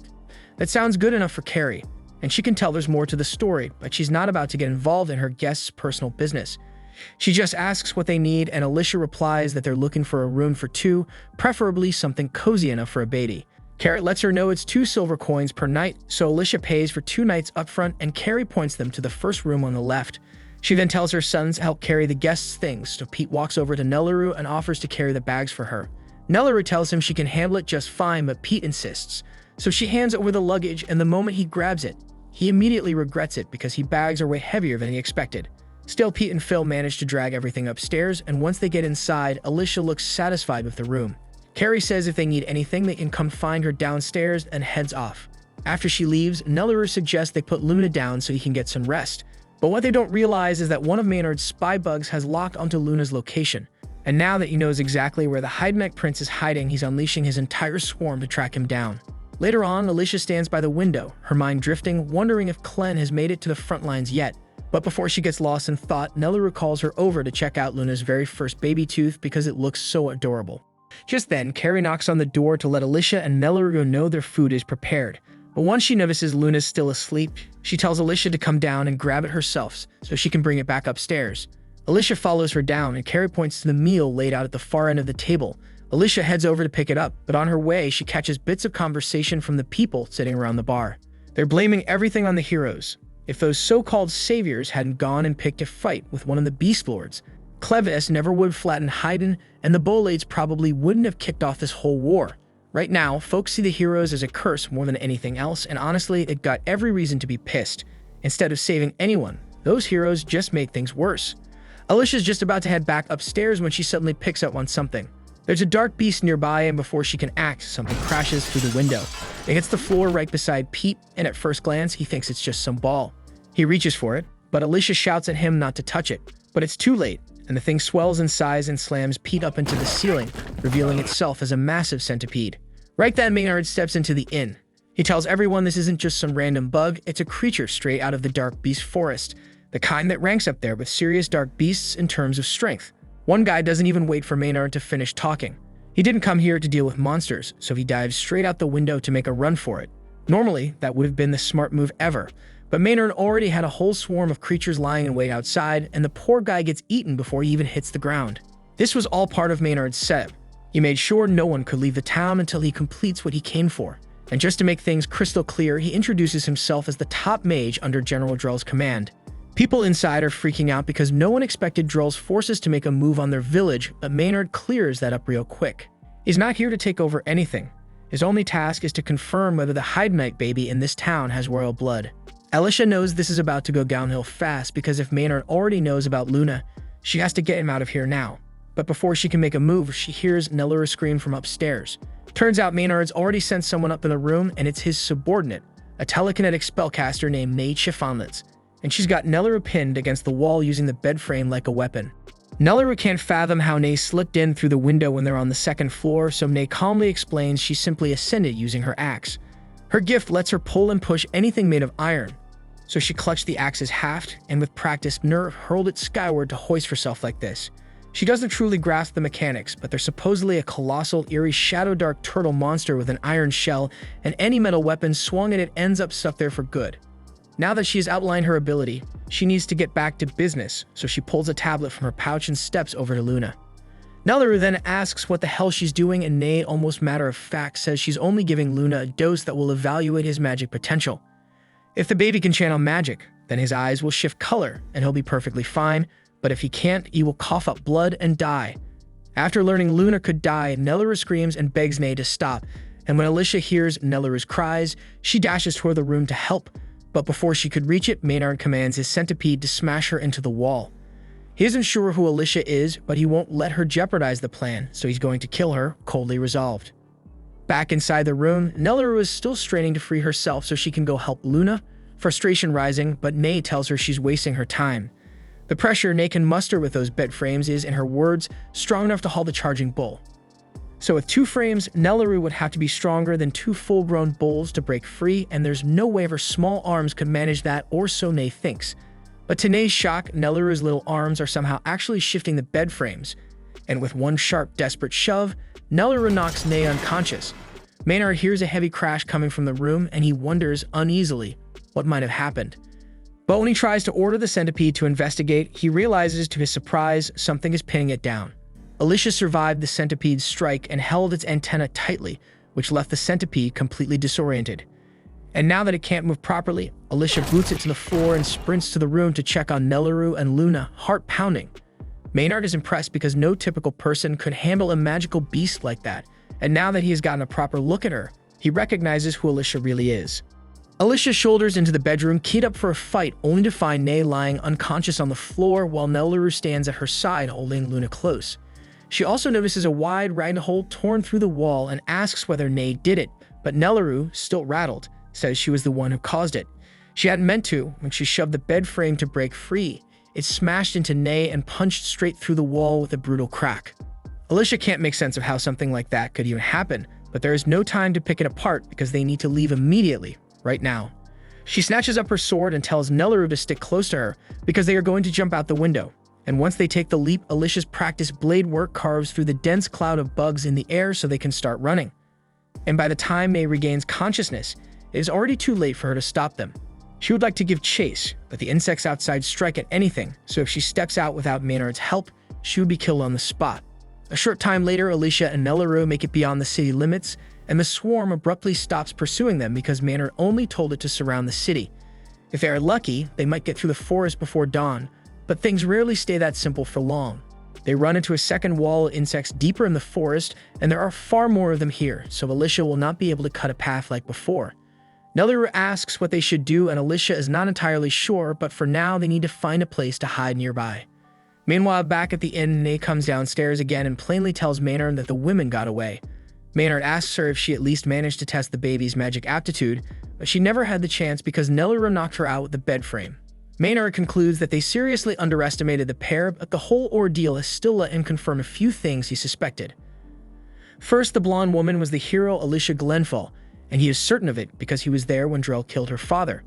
There is no way a hero would be traveling with an ordinary baby, so that basically confirms that Luna is the Heidenite prince they have been searching for, and he is practically trembling with eagerness at how fun it will be to torture a hero when he finally gets his hands on her. And Nay just stares at him, wondering why she has to spend time with a psycho like this. The moment Maynard finishes his wild laughter, he tells Nay they need to gather everyone and march them to the main square. Once everyone is outside, the town's leader asks Maynard why he dragged them out here, because if he thinks a handful of bugs will be enough to make them yield, he is in for a rude awakening. Maynard is impressed by how gutsy these people are, but he wants a few points made clear right now. First, he says he and the Bolate army wouldn't even be here if the king of Heiden hadn't made that foolish wager and attacked Clevitus. And now that the capital lies in ruins, it's possible Clevitus might return to seize the territory, so the Bolate forces are generously stepping in to shield them. It's basically a pretext to invade Heiden, but without the king and his magic weapon, there's almost nothing they can do to stop it. Besides, Maynard tells them there's a bigger enemy to handle in the meantime because the blonde from earlier is one of the 13 heroes who sparked this whole mess, so if they want someone to vent at, they can start by chasing her down. At the same time, Drell's army is still marching to claim the fallen Heiden capital, and they're halfway across a shallow river when Drell suddenly halts, sensing eyes on him. He tells the stalker to step out immediately because there's no point hiding when the moon is so bright tonight. All at once, Rhodey bursts from the bushes and drives his spear into the water, freezing the whole river solid and locking the feet of all of Drell's soldiers. Then he commands his troops to push forward. Even though Drell's army outnumbers Rhodey's 10-1, Rhodey's troops came with ice cleats, so they can still move freely, while even Drell's enslaved dark beasts stumble and scrape for footing. Mika leads the soldiers into the clash and tells everyone to target Drell's wizards first so they can't free themselves. Drell knows the Frost Spear's capabilities, but even at full output, it shouldn't have been able to freeze the entire river in one sweep. He figures Rhodey must have placed a wizard farther upstream to chill the water just below freezing so the Frost Spear could finish the job, and he admits he's impressed by how tightly planned Rhodey's tactic was. Rhodey looks to have truly mastered the Frost Spear, and if he topples Drell here, this whole war could end. But Drell tells him it won't be that simple. Rhodey then surges at Drell with his spear, but Drell answers with a crushing backhanded cut that blasts Rhodey several feet backward. Rhodey stays locked in and fires an ice spell through the spear at Drell, yet Drell slips aside in time and springs off his path, leaving the water and the horse frozen where the strike landed. They close again and trade blows, and once more Drell finds himself grudgingly impressed by Rhodey's skill. A regalia might lend power, but it takes real strength to pull out its full potential like this. Even so, he says it still isn't enough to break the world's shackles. He then floods the field with power and has his sword call a dragon's claw into the air. Rhodey is stunned because regalia aren't supposed to manifest solid things, but the claw is absolutely real and swats him clear across the river. Mikkel and the rest of the soldiers see him in trouble, so they wheel around to support him. And at the same time, Drell explains that by fusing his blade with magic, he has turned it into something far beyond a normal sword. Right then, Drell notices some of Rhodey's men rushing toward him, so he pivots and erases them with the dragon claw, taking his own troops in the same sweep. Rhodey can't believe Drell would kill his soldiers so casually, but Drell says anyone weak enough to die to a blow like that doesn't deserve to see the world beyond their borders. Rhodey has no idea what Drell keeps going on about since he's been talking about borders and shackles for a while. So Drell explains that his aim is to crush the legend of the heroes. That story is what drove people to challenge unbeatable enemies with methods that make victory nearly impossible. Things have stayed this way for thousands of years and nobody has thought to question it, so the pattern never changed. But he says it ends here. Drell then tells Roddy he isn't going to kill him because he was a worthy opponent, and by now he should understand there's no way he can win this fight. Roddy tries to rise, but there's no strength left in his body, so he's forced to watch while Drell pushes on with his conquest. But a heartbeat later, Clevitus drops onto the battlefield, and everyone looks up in pure terror when they realize the Southern Lord of the Dark Beasts has arrived. Clevitus notices that Drell is unmistakably the one commanding the field, so he says he has a question to put to him right now. Children from both humans and dark beasts have been vanishing. From what he has heard on the way, it ties to the magic Drell wields, so he wants to know if Drell truly stands behind it. Drell asks whether a beast lord should really travel this far just to pose a question, when surely has weightier duties waiting elsewhere. Clevitus replies that this is part of a lord's charge, and if anyone profanes his lands or his people, the law requires that he kill them with his own claws in retribution. Drell asks what empowers Clevitus to declare the law of the land, but Clevitus, irritated by how much Drell talks, drives a brutal stab straight through his stomach. He adds that all of this could have been avoided if Drell had simply answered the damn question in a steady voice, yet even with a hole in his chest, Drell looks unfazed. He says he already knew Clevitus would come to kill him, and he knew there was no way he could win in a head-on fight, so he prepared in advance. A third eye opens on Drell's forehead as he prepares to invoke his ultimate spell, Dark Ichor Prison. This blindsides Clevitus, since he had no idea humans could use Dark Ichor, and in the next instant, Drell's body detonates all at once, splashing him with hot blood. When the blast clears, the only things left are Drell's sword and a massive sphere of what used to be Drell surrounding Clevitus, like a prison shell. However, if you thought Drell was deceased, you'd be mistaken, because before he blew himself up, he shifted his consciousness into the sword. So he no longer has a human body, and he exists entirely as the magic bound to that blade with no flesh or heartbeat. He went to great lengths to sacrifice his body for this Dark Ichor prison, and he is certain that even someone as powerful as Clevitus would not break out of it easily, not anytime soon. Clevitus seems to have been rendered unconscious by the prison, so he remains unmoving inside, and Drell plans to leave him there until he eventually dies. Rhodey watches in astonishment and cold dread because he cannot believe that Drell truly managed to defeat Clevitus so quickly when the 13 heroes failed to do so. If he is capable of that, then Heiden stands no chance against his might, and Drell, more determined than ever to press his task, orders all of his remaining soldiers to prepare to move without pause. At the same time, deep in the forest, Alicia and Naru are still slipping through the trees trying to get away from Maynard when Alicia suddenly senses that something is wrong beneath the heavy branches. However, she has no idea what caused the strange feeling, an odd prickle at the back of her neck, and there is no way for her to contact Clevitus from here, so she tells Naru they need to keep going. All the while, a knot of furious townsfolk, whipped up by Maynard's orders, fan through the trees, slowly hunting them by torchlight. Minutes later, the villagers trap Alicia and Naru inside a weathered cabin. At the front, Phil heads the pissed-off crowd, brandishing flaming torches as they shout for Alicia to show herself, claiming they know she's inside, so hiding is useless. Alicia and Naru keep low and out of sight, uncertain what move to make. Phil keeps bellowing, pinning every misfortune that hit their town on her. Speaking for the lot of them, he declares they always despise the so-called heroes, since heroes never really do real work. All they ever do is put down a dark beast once in a while, and people act like it's some miracle. Naru tries to buoy Alicia, pointing out she's different because she saved both her and Luna's lives. But Alicia only tells her to move away from the window, stressing the top priority right now is keeping her and Luna out of harm's way. Alicia admits she half expected something like this, especially after they couldn't get out of town. What she didn't see coming was the townsfolk tracking them down this fast. She thinks about running since Maynard still hasn't caught up yet, but realizes it won't help because there's no damn place left to hide. Phil runs out of patience and lifts his firebrand, ready to pitch it at the shack. Before he can follow through, his brother grabs his arm because their mother and father have just arrived, both of them furious.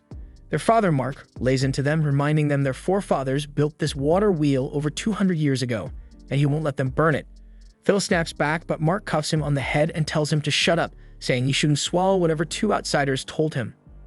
Mark adds that he doesn't trust Maynard or Nate either, which is why he has two strong men watching them to make sure they don't cause a problem. He shoulders past Phil and tells him to step aside and let him handle it. He goes to the doorway of the shack and calls to Alicia, saying he only has a question, and vows nobody within will be touched until the talk is finished. He wants to speak with her alone, so he asks her to come out. Alicia sees she has no choice, tells Naru to stay in and look after Luna, then walks outside. The initial detail Mark observes is that she's missing her regalia blade. He presumes she might have pawned it for fast money, yet Alicia clarifies she actually misplaced it during her clash with Clevitus. On hearing that, Mark jabs at her dignity, noting that she faced Clevitus and was beaten. Alicia exhales and acknowledges that Clevitus utterly overpowered them. She says she'd get it if everyone resented her for a failure like this, and as she starts to apologize, Mark cuts her off. He tells her that isn't the issue. Still, if she had hawked her regalia and bolted, he absolutely would have taken her life. But because she already stood and fell in battle, he had nothing to reproach. Phil and the rest were stunned at the choice their father delivered, and Alicia, in contrast, was struck dumb when she realized they didn't despise her in the end. Afterward, Mark proceeded to tell Alicia that before the monarch passed, he had sent her off because it was part of their custom. Then, fixing her with a grave look, Mark asked whether keeping that custom alive was still honestly justified given the steep cost they had all borne. When the next sovereign is selected, should the people truly back him or not? Mark reminded Alicia that her band of champions was the only group in a millennium to reach the Lord of Dark Beasts. He figured she must have glimpsed what lies past Luna Mountain, so he pressed her again on whether it was worth the price. Alicia cast her mind back to her clash with Clevitus. She recalled that after her limbs were cut away and she was flung skyward, she caught a fleeting look at the world's brink. To her shock, there was no border at all. The line of the earth ran on without limit. So answering Mark, she set her face and stated solidly that it was damn well worthwhile. She conceded she wasn't certain she had the standing to say so after screwing up like this, but she explained that people won't grasp some truths while their realm stays cramped. Certain things can only be won by daring to jump. She said she learned that from Clen, who was cocky and treated her like a rag. Yet despite that, she felt thankful to him. Without meeting him, her world would have stopped without ever growing. Emotion surged through Alicia as she cried out, asserting that widening the realm for the sake of the valiant champions who perished trying had purpose, and she would not permit anyone to claim the opposite. Mark and the rest looked genuinely moved by the fire in Alicia's voice. Mark went on to say the old king did manage one thing right, and that was picking his heroes. He told Alicia she could go, promising he'd rein in the hot-headed kids lingering in back. While turning to leave, he added that their next ruler needed to stay alive to give everything he had. Even so, Alicia froze at that remark, wondering whether Mark had figured out Luna's bloodline. He then split the townsfolk into two teams, saying one side would face the insect wall, while he and the rest took on the troops. But before he could take another step, a colossal bug creature bars his path and drives his barbed tail straight into his chest, and at the controls was Maynard, grinning like a snake. And he jeers that this is the price for letting Alicia walk without his say-so. Watching that, Alicia yanked out her blade and rushed Maynard in, spitting that he was a bastard. Maynard just smirked, saying she shouldn't be shocked because Mark earned it for spoiling his fun. When Alicia demanded to know what he meant by that twisted sport, Maynard said he meant the pastime where he'd watch the people of Heiden butcher Alicia. That line set her off, so she fired off Rising Dragon and cleaved the huge insect in one blow. Maynard hopped clear with the same smug smile, asking why she couldn't have given him a heads up first. Right then, Alicia yelled to the townspeople, pushing them to get inside fast because a swarm was closing in. Right on cue, a black cloud of bugs came sweeping in. Luckily, every last one of them, Mark included despite his wound, made it to cover in time.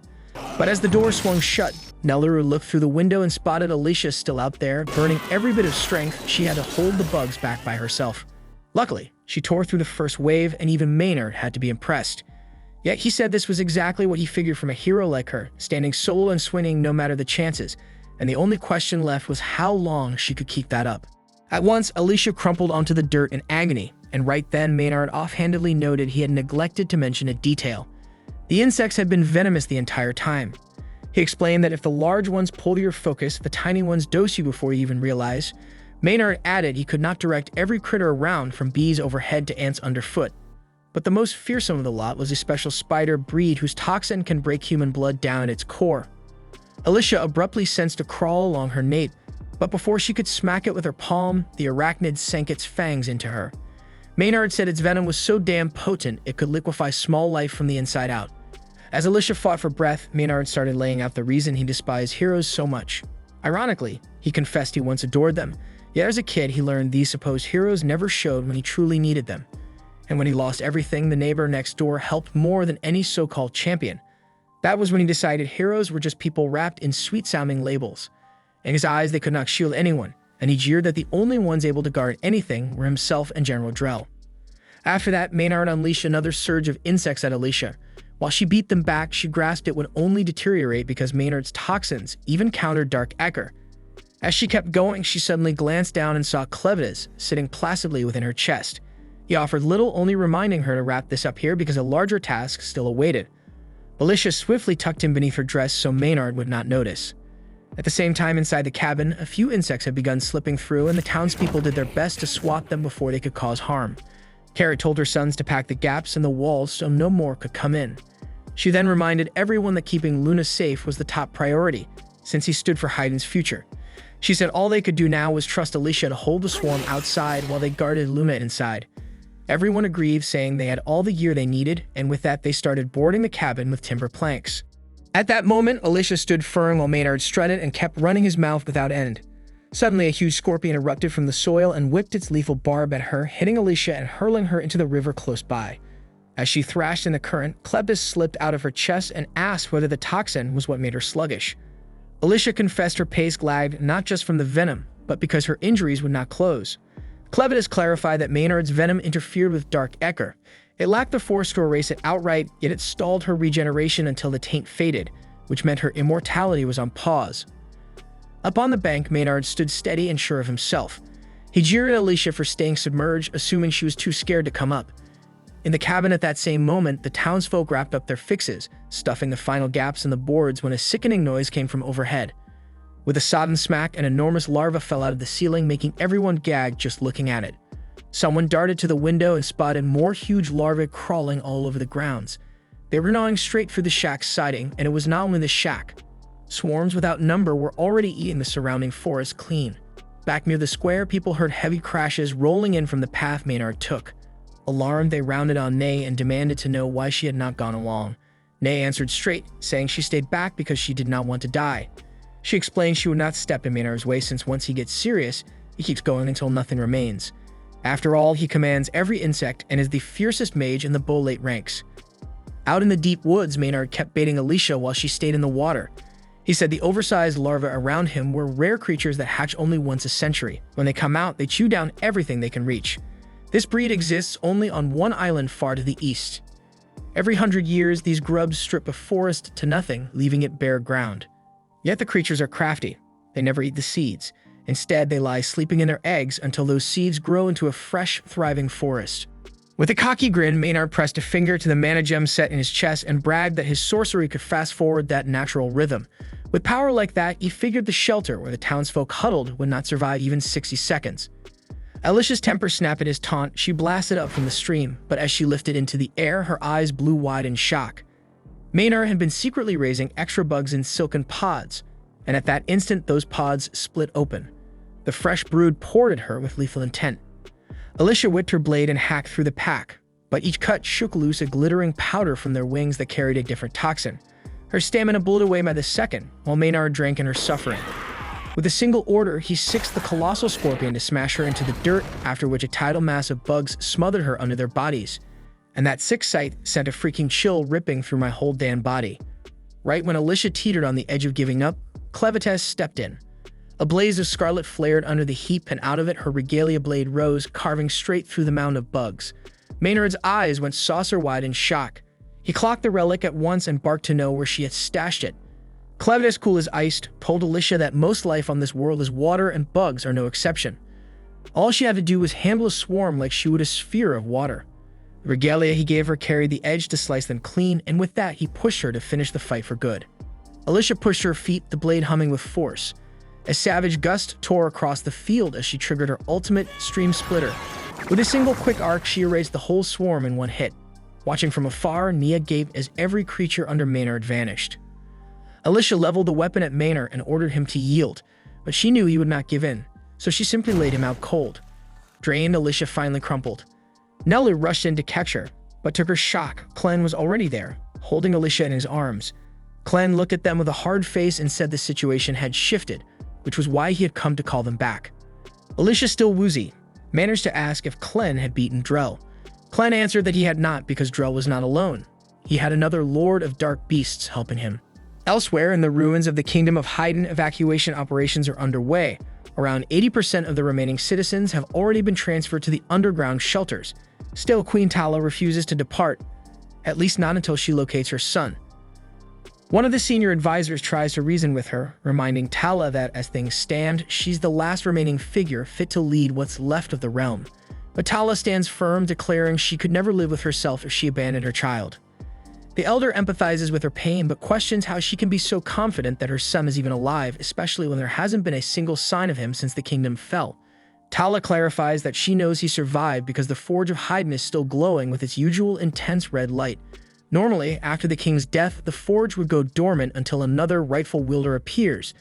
But its continued glow means someone of royal lineage is still alive, and the only other living heir is her son. That's why she insists their top priority must be locating him and protecting him until he's old enough to inherit the forge. If they can manage that, then Heiden still has a future. The path forward is clear, but Tala can't help but feel bitter because this entire ordeal might have been avoided if she'd been able to flee with her son like she originally intended. The elder asks her to clarify what she means, and Tala reveals that before Clevitus launched his assault, she had a vision foretelling the devastation. She had sensed that the heroes would be no match for the dark beasts, and that Clevitus would destroy the capital in revenge.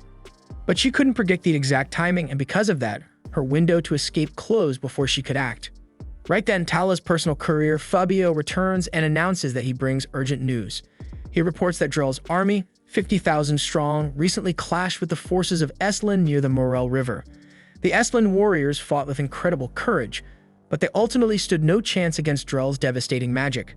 But just as the battle concluded, Clevitus suddenly appeared out of thin air and wiped out nearly half of Drell's troops in an instant. But what happened next was even more shocking, because within moments, Drell conjured a bizarre glowing red orb that somehow managed to imprison Clevitus inside. This new information leaves Tala deeply unsettled because the idea that someone could overpower a dark beast lord was terrifying in itself.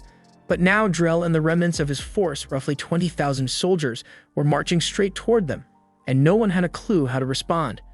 Tala refuses to accept this outcome because it contradicts every principle their ancient traditions are built on, and according to those beliefs, only true heroes are worthy of even standing against a lord of the dark beasts. But Fabio counters, pointing out that Drell was once a hero himself, and more importantly, he still carries his regalia, so by the letter of prophecy he qualifies. Still, Tala rejects the idea outright. In her eyes, a man like Drell, who would lead troops to invade a foreign land, could never be the chosen hero foretold in legend. So she declares that she'll confront him directly and destroy his regalia, claiming he's unworthy of wielding such a sacred artifact. Fabio hesitantly asks if destroying a regalia is even possible, but Tala explains that with the sacred hammer of Heiden in her hands, it is. The hammer is the only known weapon capable of crafting or shattering a regalia. The elder tries to talk her down, reminding her that the hammer is only to be wielded by Heiden's rightful king. But with the throne currently empty and her son too young to take it, Tala announces that she will act as ruler in his place, and as such, she has every right to use the hammer. No one can refute her claim, so the others assist her in putting on her battle armor while Fabio runs off to retrieve the weapon. She thanks him once he returns, then lifts the hammer from its sacred case. Now armed with its legendary power, she prepares to face Drell and his forces head-on. Meanwhile, back in the village, Pete pulls May over to where Alicia is waiting, just as she asked him to.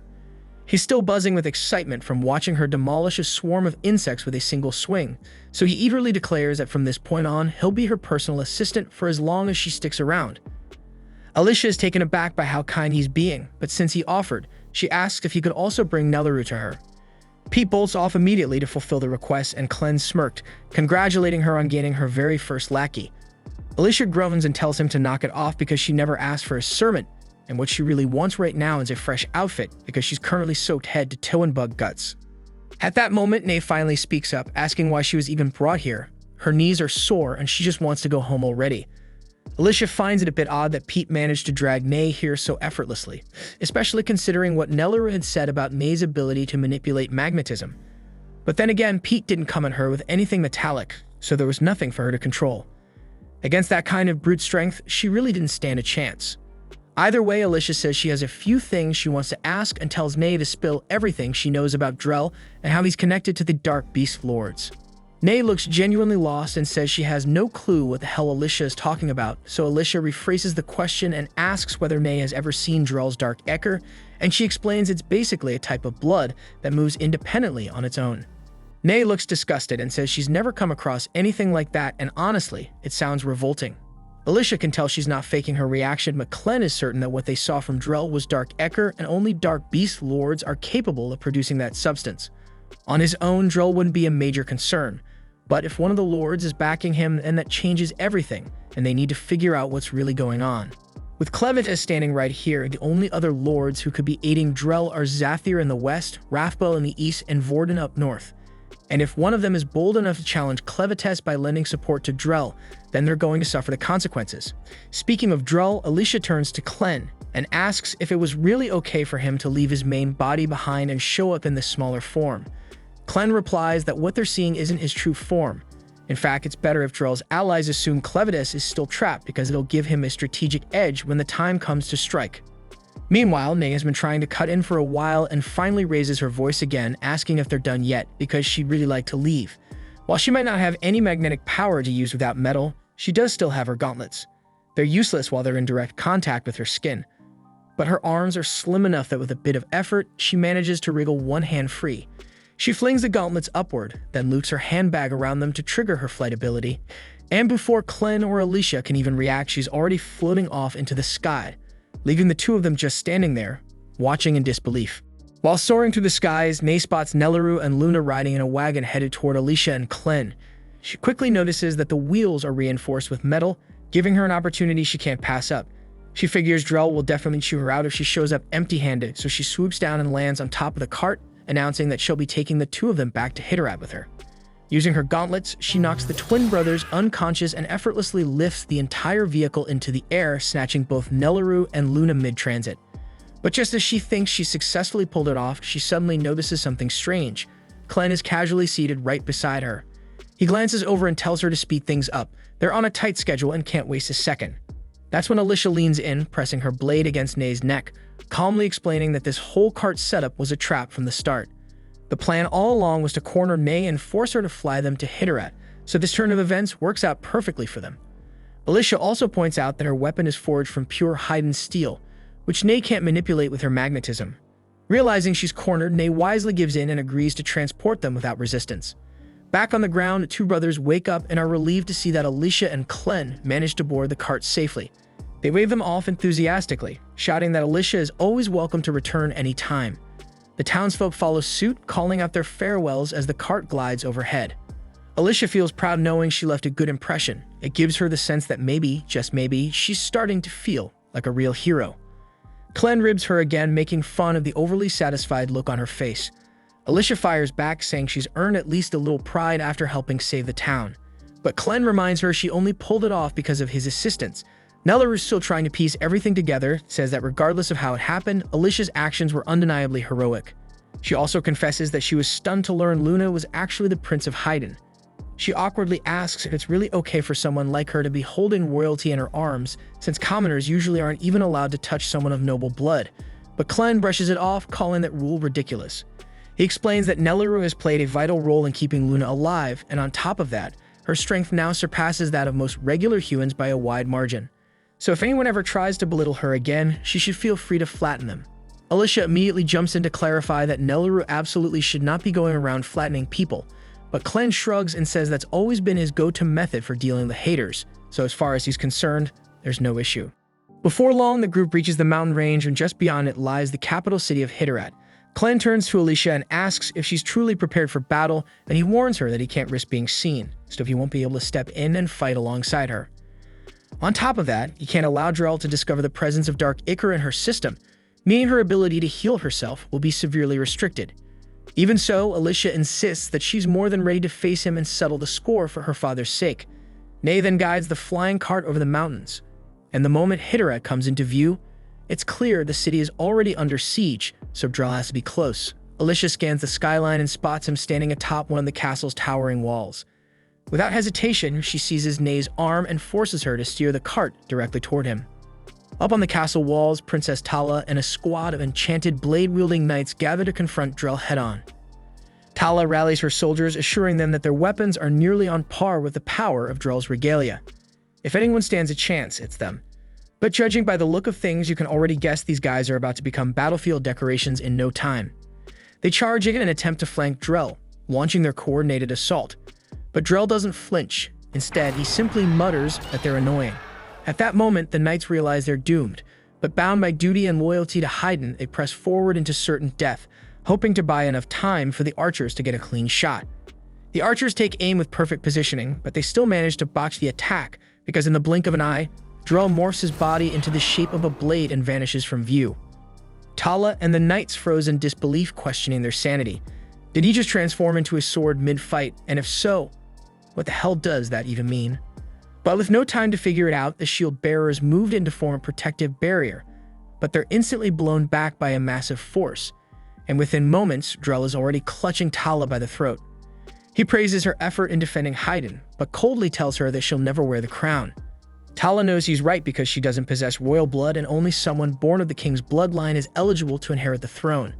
And if every direct heir were to perish, then the right would pass to the closest relative by default. But Drell declares that he intends to end that tradition once and for all. Tala knows there's no guarantee she'll make it out alive, but she's certain that a single blow with this sacred hammer should be enough to destroy Drell's regalia, so all she needs is a brief distraction. Right then, Alicia comes crashing down from the airborne carriage, and Tala has no idea what the hell is going on. Still, she recognizes it as the perfect opening, so she doesn't waste the moment. She lunges forward and swings the hammer straight at Drell's blade. Meanwhile, watching from a distance, Clen and Naru observe the chaos unfolding. Naru hesitates, asking if Alicia can really take on Drell by herself. But Clen shrugs and says it doesn't really matter whether Alicia wins or loses because her whole job was just to keep Drell occupied. Drell, along with whoever's backing him, is after the Forge of Heiden. That's the real target, and since only someone with royal blood can remove the seal, he brought Luna with him. Clen already knows exactly where the forge is, so he leads Naru to one of the fortress walls and explains that the forge lies just beyond it. He could smash through it easily himself, but he's trying to avoid drawing attention, so he tells Naru to handle the job instead. She pauses, glancing at the massive stone wall, and asks if he's serious because it looks pretty solid. Clen reminds her that when he healed her, he infused her tiny frame with the raw might of a troll, so her strength now surpasses even the fiercest among them. Naru takes his word for it and gives the wall a light shove. To her astonishment, the entire slab of stone rockets forward far more forcefully than she expected, flying clear over the wall and crashing directly on top of the guards stationed to protect the forge's entrance. She doesn't know why, but she suddenly feels like her kill-death ratio just ticked upward, but Clen tells her she's just imagining things and urges her to move faster because they're sure on time. Down near the forge's sealed doorway, Fabio and a handful of soldiers manage to survive Nelaru's accidental strike. But before they can process what just happened, Clen uses his powers to pull them into the shadows. Once at the forge seal, he gently places Luna's hand against it, triggering the mechanism needed to unlock the ancient entrance. A short time later, Gart descends from the sky to take a closer look at the strange bubbles that are keeping Clevitus trapped. He's convinced that someone like Clevitus should have easily broken out of a thing like this, so the fact that he's still stuck inside doesn't sit right. Gart then throws a strong kick at the bubble to try and burst it, but that thing is built like a tank, and he quickly realizes that he doesn't have the strength to crack it open. Right then, Rhodey steps out from around the corner and presents himself. He saw Gart descend from the sky and figures that ability must be magical, so he's here to ask for a favor. He explains that he needs Gart to carry him over to Heiden's capital, because Drell and his forces have almost certainly launched their assault by now, and Rhodey believes he's the only one who can stop them. Gart was about to brush him off, but he'd been observing the battle earlier, and he definitely remembers watching Rhodey getting his ass handed to him by Drell, so he can't figure out why this guy would be eager for a rematch.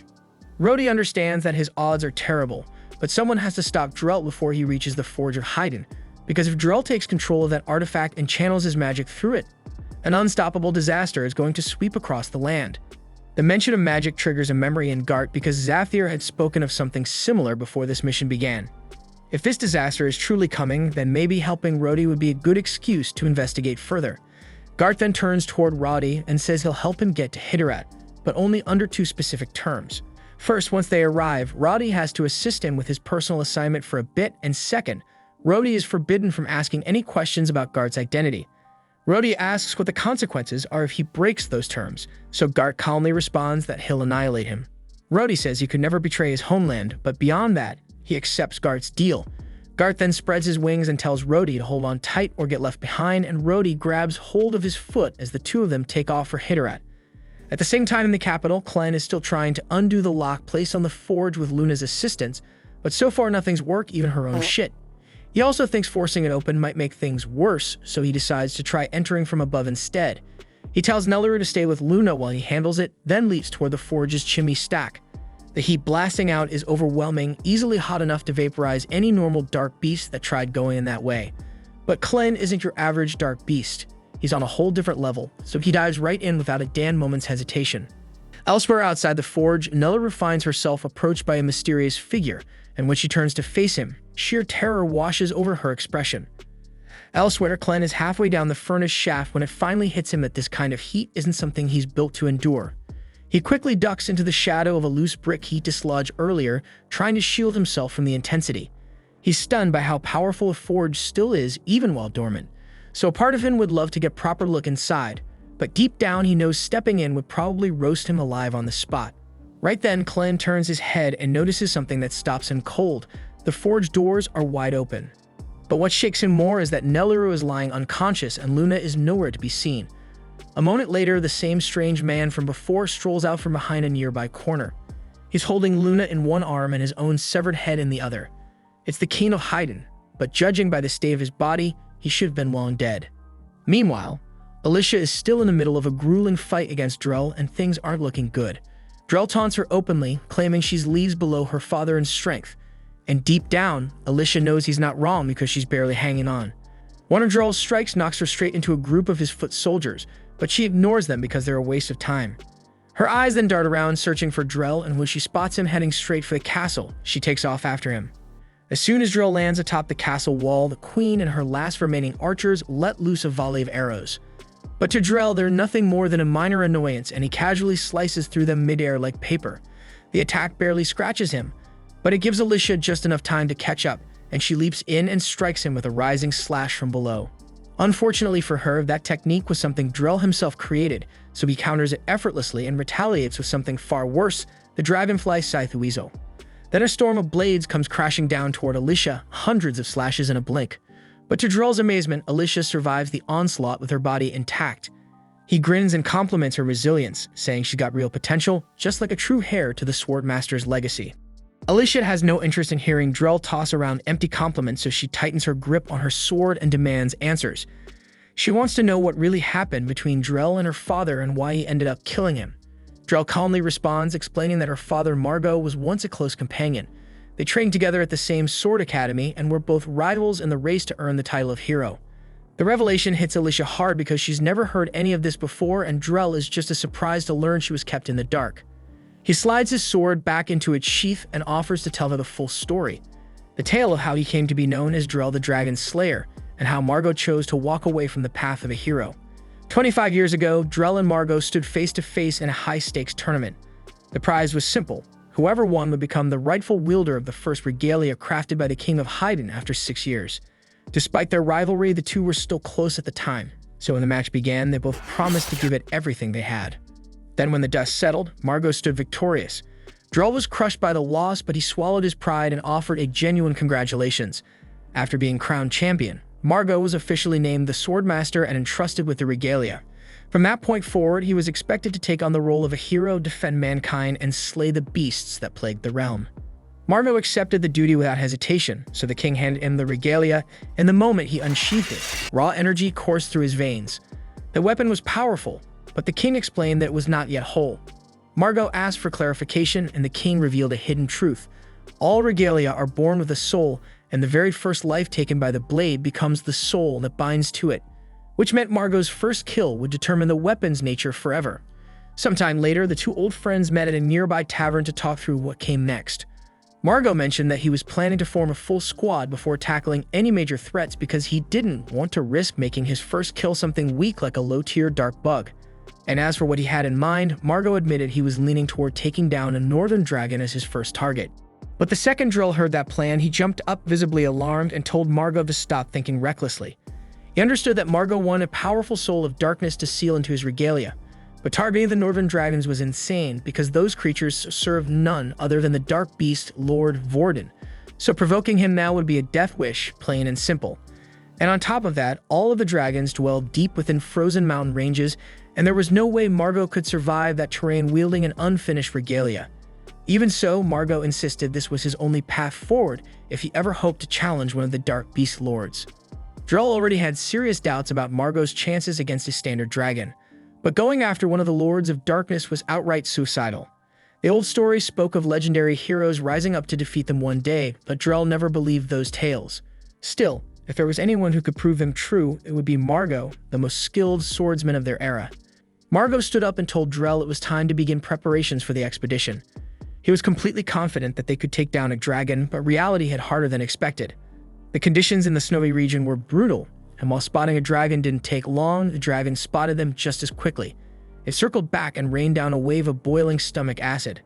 That one attack wiped out their entire expedition team, leaving only Drell and Margot standing. Drell urged Margot to fall back, warning that their odds in a 2-on-1 weren't looking good. But escaping wasn't really an option because the dragon would definitely hunt them down if they turned their backs. Their only shot was to strike first, kill the beast, and hope they survived. Easier said than done, especially with the dragon flying high and staying out of reach. They needed a plan fast, and Margot quickly formed one and told Drell to hit him with the rising dragon technique. It was a risky move, but it was their best shot at closing the gap. Drell didn't hesitate, and he sprinted toward Margot and launched him with a full-power rising dragon slash. The plan worked perfectly, and Margot soared through the air, reaching just above the dragon's position, and once he had the angle, he brought his blade down and tore the creature's wings to shreds. The dragon came crashing down moments later, and that was Margot's big moment to glory. But Drell stood at a distance, unable to do anything but marvel in silence as he watched Margot unleash everything he had. But even grounded, the freaking dragon remained a savage force, but Margot was fiercer. With every swing, his strikes became sharper, faster, more refined, to the degree that Drell started to believe that he might actually pull it off. But just when victory seemed within reach, disaster hit. Margot was winding up for the finishing strike, and everything was lining up for a clean, decisive end. But at the worst possible moment, his foot caught the edge of a damn rock just for a split second.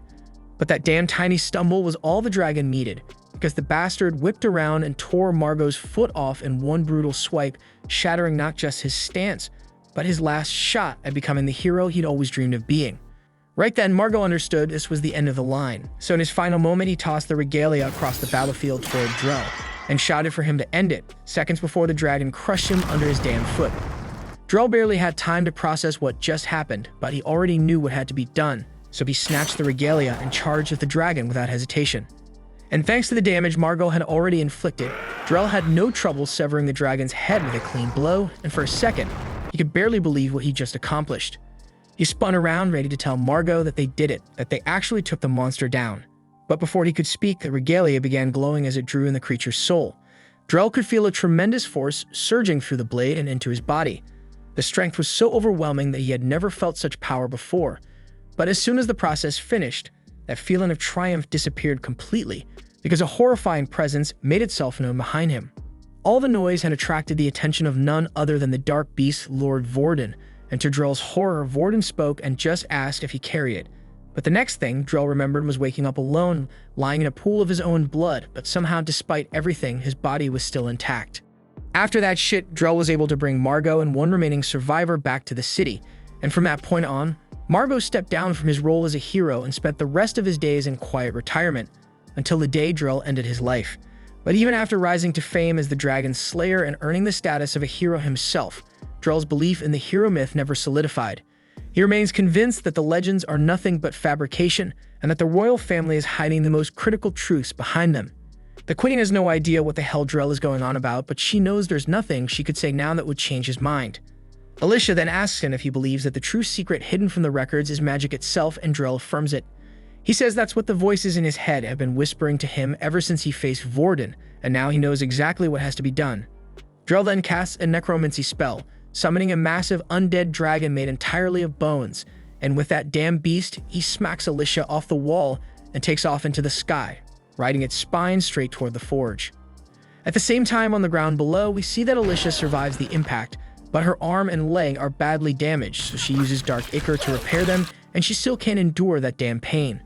She then reaches out to Clen through their mental link, trying to warn him that Drell is heading straight for the forge, but Clen cuts her off and tells her to shut the hell up, because something unusual is unfolding right in front of him. And we see that the headless king of Heiden is preparing to toss his own grandson into the damned forge and turn him into a Crespi. Alicia then presses Clen to explain his words, but before he can reply, Queen Tala walks over to her. She welcomes Alicia warmly, admitting she thought she had perished at the hands of Clevitus during a past task. She asks if any of the other heroes managed to survive, but Alicia informs her with sorrow that she alone was able to return alive.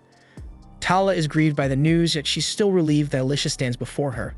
With Hitterats so weakened, their forces can only try to delay Drell's advance, but not a single soldier has the strength to stand against Drell or the terrifying sorcery he wields. Their last hope lies with Alicia and her regalia, so Tala appeals to her to fight Drell for the kingdom's sake. Alicia swears to give everything she has to stop him, but says there's something even more urgent she must reveal. She tells Tala that her son is alive, that he's right here in Heiden. Tala freezes in disbelief, since until now there had been no sign or clue about her child's fate. But Alicia insists that Luna must be her son, pointing out the unmistakable signs of royal blood. Tala is overwhelmed with happiness to hear her son still lives, and she begs Alicia to take her to him. Alicia, however, cautions her that the danger is far too great, and she cannot predict what threats lie ahead. She swears she will bring Luna back so Tala can reunite with him, but that answer doesn't satisfy her. Tala may rule as queen, but above all she is Luna's mom, and if her child's life is in jeopardy, she refuses to wait passively. So Alicia understands her feelings completely and agrees to take her along. Meanwhile, within the forge, the headless body of the king prepares to offer a sacrifice. Clen watches silently at first, curious about the outcome, but when he realizes Luna is about to be cast into the flames, he seizes the king's arm to stop him. He demands to know if this is how a freaking grandfather should treat his grandson, but the king confesses he knows how twisted this is. He admits he doesn't want to go through with it, but his body is no longer his own, and the will of the forge directs his every move. And throwing Luna inside is part of the ritual that will shape him into the next king. For countless generations, every heir to the throne has been hurled into the forge and reduced to ash, only for the flames to restore them moments later in a new body, reborn in a form incapable of resisting the will of the forge. Under normal circumstances, once the naming ceremony is complete, the chosen heir's name is engraved into the forge, and from that moment the forge compels the child to leap inside. But due to Clevitus' sudden invasion, Luna's name was never carved into the forge, so it couldn't compel him directly. Instead, it took the next available option, temporarily reviving the dead body of the king in order to make him throw Luna into the flames. Clen then asks if this means the king himself had once been sacrificed to the forge and turned into its servant, and the king confirms it. In fact, the same fate was said to have awaited Luna's father. But he was so horrified at the thought of being bound to the forge's will that he chose a different end, hurling himself from the castle walls. The king calls his son's act a foolish one, because taking his own life simply meant another heir was selected in his place. And so the cycle continued as the king drops Luna into the forge, reducing him to ash in a flash. At the same time, above the battlefield, Drell soars on his dragon. The voices echoing in his mind must be incredibly persuasive, because he now believes the only path to saving the world is to annihilate it by awakening whatever resides inside the forge. Meanwhile, on the ground, Alicia urges Tala to climb onto her back so they can reach the forge faster. As they race forward, Tala admits that since she was never the true monarch, many secrets were deliberately hidden from her. When her husband was chosen to inherit the throne, he ended his own life instead. But before doing so, he confided one last thing to her, that all the true heroes had vanished, and that the heroes of this era could never hope to overcome the Dark Beast Lords. Back then, Tala didn't grasp the meaning of his words, but now she suspects he may have been right. Heiden's history spans over a millennium, yet there's not a single documented case of a Dark Beast Lord being defeated. There isn't even solid evidence that victory over them would allow them to reclaim the wider world, so Tala begins to question who created this legend to begin with. She had once tried asking her husband directly, but he seemed unable to speak of it, giving her nothing but a sorrowful smile. Tala is convinced that Heiden's kings have been concealing the truth from their people for centuries. And if that's true, then the previous king knowingly sent Alicia and the other heroes on a doomed mission, fully aware they lacked the strength to prevail. And as far as Tala is concerned, that's not just reckless, it's inexcusable. Still, Alicia admits she likely would have taken on that mission no matter how slim their survival chances were, because for her it was never just about fighting a dark beast lord. It was about embracing an impossible trial with the spirit of a hero, and that's the way she intends to keep living until she finally breaks the endless cycle that controls their world. Drell, however, chose the opposite path. He surrendered to despair, abandoned the way of the hero, and set his sights on destroying everything. Alicia certainly wants revenge for what he did to her father, but more importantly, she must stop him to prove that her choice to live as a hero was right. Tala reassures her that she is a true hero, but Alicia insists she feels weak. She knows she can't match Drell's strength and isn't anywhere close to the power of the dark beasts, but she refuses to give up. In fact, she once thought of walking away from the life of a hero until she met someone who wouldn't allow her to quit. And now that very person is grinning ear to ear, finding humor in the madness of the moment. The king of Heiden just cast Luna into the forge, or at least that's what he believed. But the body reduced to ash was nothing but a shadow double conjured by Clen, while the real Luna rests safely in Clen's arms. With a mocking laugh, Clen asks the king what he plans to do now, since he's clearly failed the task the forge imposed on him. But the king says nothing, and his body simply tips backward and collapses into the flames. Clen watches as the king is consumed by fire, surprised by the sudden twist, yet convinced this isn't the end. He shouts out for the forge's master to come forth and face him directly. A moment later, violent flames erupt from the furnace, ripping apart the mountainside in a massive explosion. Drell spots the blast, and the voice inside his head warns him to move quickly because time is running out. Alicia and Tala also see the forge erupt and Drell rushing toward it. Panic floods Tala as she worries desperately for Luna, but Alicia shouts for her to stay back, insisting the danger is far too great for the queen to get involved.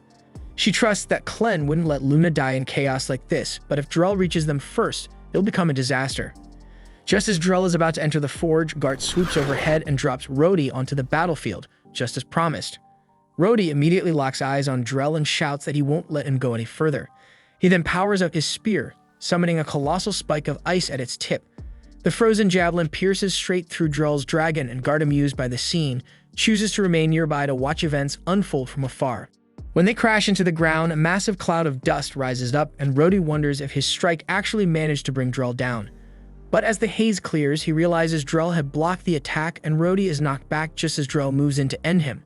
But suddenly, Alicia intercepts the blow, forcing Drell backward with her counter. Frustrated by the constant interruptions, Drell decides to end things quickly and prepares to confront both of them at once. Alicia and Rhodey regroup on the ground, and since it's their first encounter, Rhodey asks if she's one of the heroes. Alicia confirms, and they quickly exchange names, but there's no time for small talk because Drell still stands before them. Rhodey asks if she'll fight beside him, and she says she was about to ask the same, since neither of them would stand a chance against Drell alone. Drell laughs at their determination, mocking the idea that teaming up could change the outcome. He tells them their strength is limited by their human bodies, while he suffers no such weakness. Then in a flash, Drell appears behind them and unleashes a slash so devastating that both Alicia and Rhodey are sent flying. He follows up with another strike, blasting them into the air, and while they're reeling, he ascends and drives his blade into Alicia's chest. Rhodey tries to ambush him while he's focused on her, but Drell anticipates the move, catching him by the wrist before slamming both him and Alicia back down to the ground. Hovering above them, Drell takes a moment to sneer down, relishing the humiliation before descending to deliver the final blow. They need a strategy fast, so Alicia tells Rhodey to launch his ice javelin again. Rhodey doesn't see the point but chooses to trust her, aiming his spear skyward and summoning another massive spike of ice. As expected, Drell dodges with ease and scoffs at the simplicity of the move, offended that Rhodey would even try such a predictable attack. But when he glances back, Alicia has vanished. She had leaped onto the ice spear, using it as a platform to maneuver behind him, cutting off his escape. At that moment, Rhodey summons the last of his strength to freeze Drell's legs in place, creating the perfect opening for Alicia to drop down from above and cleave him clean in two. But to her frustration, it barely slows him down because Drell's true essence now resides inside his blade. The blade then whirls through the air and darts straight toward Alicia, severing her arm and slamming her hard into the dirt.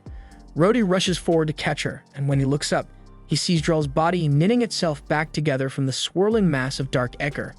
Drell informs them that their persistence is admirable, but insists it's all meaningless because people like them could never embody what it means to be true heroes. He He points out that the very fact that humans need implanted magic stones just to wield sorcery proves their weakness. And to him, everyone on this continent, both humans and dark beasts, are nothing more than pawns in the endless game once played by the true humans who ruled the world ages ago. Drell claims the cycle will continue forever unless someone ends it, and that's why he intends to incinerate every trace of this ridiculous legend of heroes, so the world can be remade from scratch.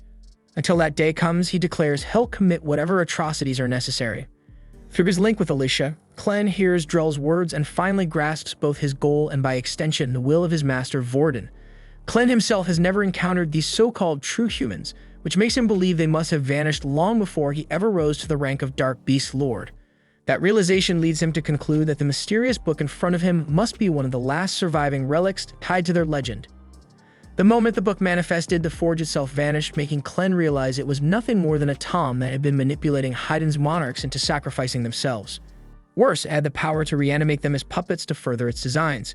Clen begins to question if every event that's unfolded, including the king's suicides, Alicia, and the other heroes invading the southern beast forest, the wars waged by the human kingdom, even his own obsession with eradicating mankind was orchestrated by this book's influence, all to lead him here. Clen bursts into laughter at the sheer absurdity of it, mocking himself for falling into such an obvious trap despite being a Dark Beast Lord. Without the memories of the former Lord, there are countless truths he never inherited. All he can assume now is that his existence was originally meant to oppose the elusive true humans Drell spoke of. If so, then everything he believed about this world was a lie. And the more he thinks about it, the more he wonders why he ever bothered with this child at all. He gently sets Luna down and walks away, no longer caring about destroying humanity or even dealing with them ever again.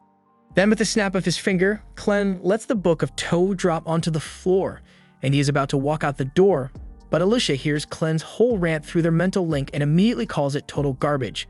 Clen is startled to hear Alicia's voice again, especially since he didn't expect her to still be alive after facing Drell for this long.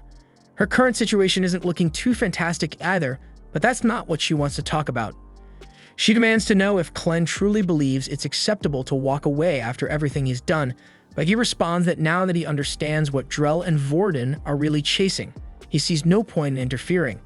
If their goal is to erase everything tied to the heroes, that's their problem. And if humanity ends up collapsing as a result, that's not his problem either. He advises Alicia that if she wants to keep living, she should let go of her so-called hero title and stop fighting fate. But survival was never her top priority. She asks if he can really say that everything is meaningless after seeing the look in Luna's eyes.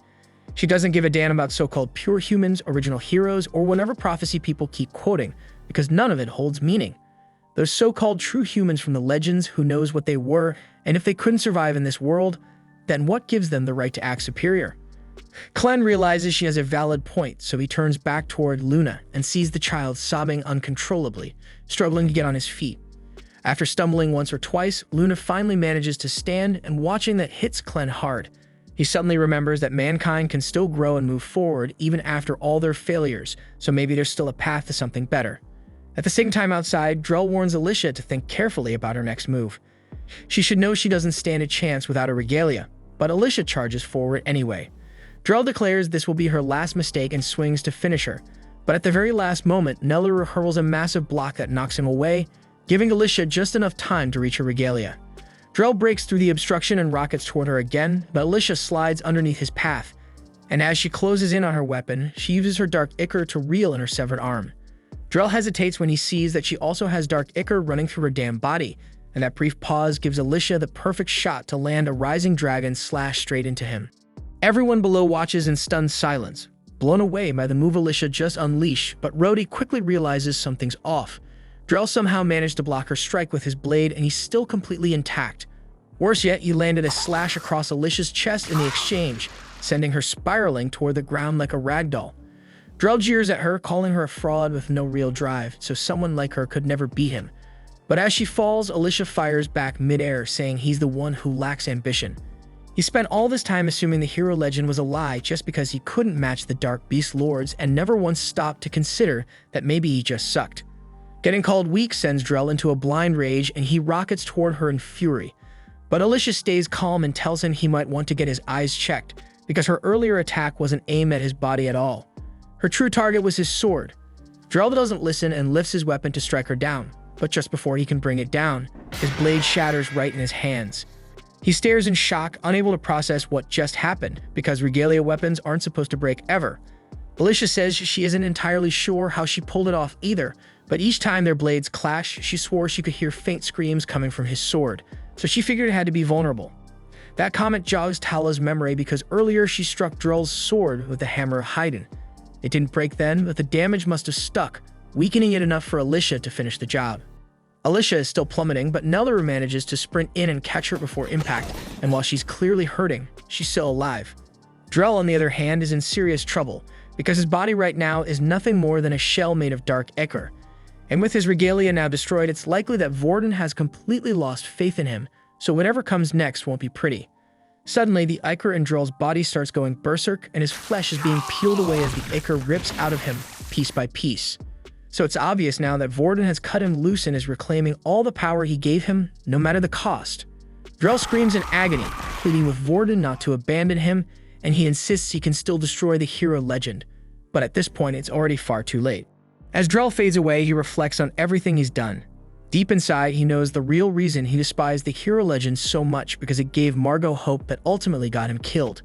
That's what pushed Drell to strike a bargain with Vroco. He wanted to rewrite their fate, to save both himself and Margot. But now, with his body breaking down and everything lost, he can't help but wonder why he let things spiral this far. And in seconds, his entire body dissolves into a thick cloud of dark ichor, leaving behind only the shattered remnants of his regalia. But even with Drell gone, Alicia can't shake the fear that Vroco might still strike, and if that happens, there's no way she can stop it. Luckily, Clen arrives right then and tells her to relax because Vroco isn't the kind of creature who deals with things directly. And without a host, that ichor has no real strength, so it'll just return to Vroco eventually. That eases Alicia's nerves a bit, and she's also glad to see that Clen didn't abandon Luna after all.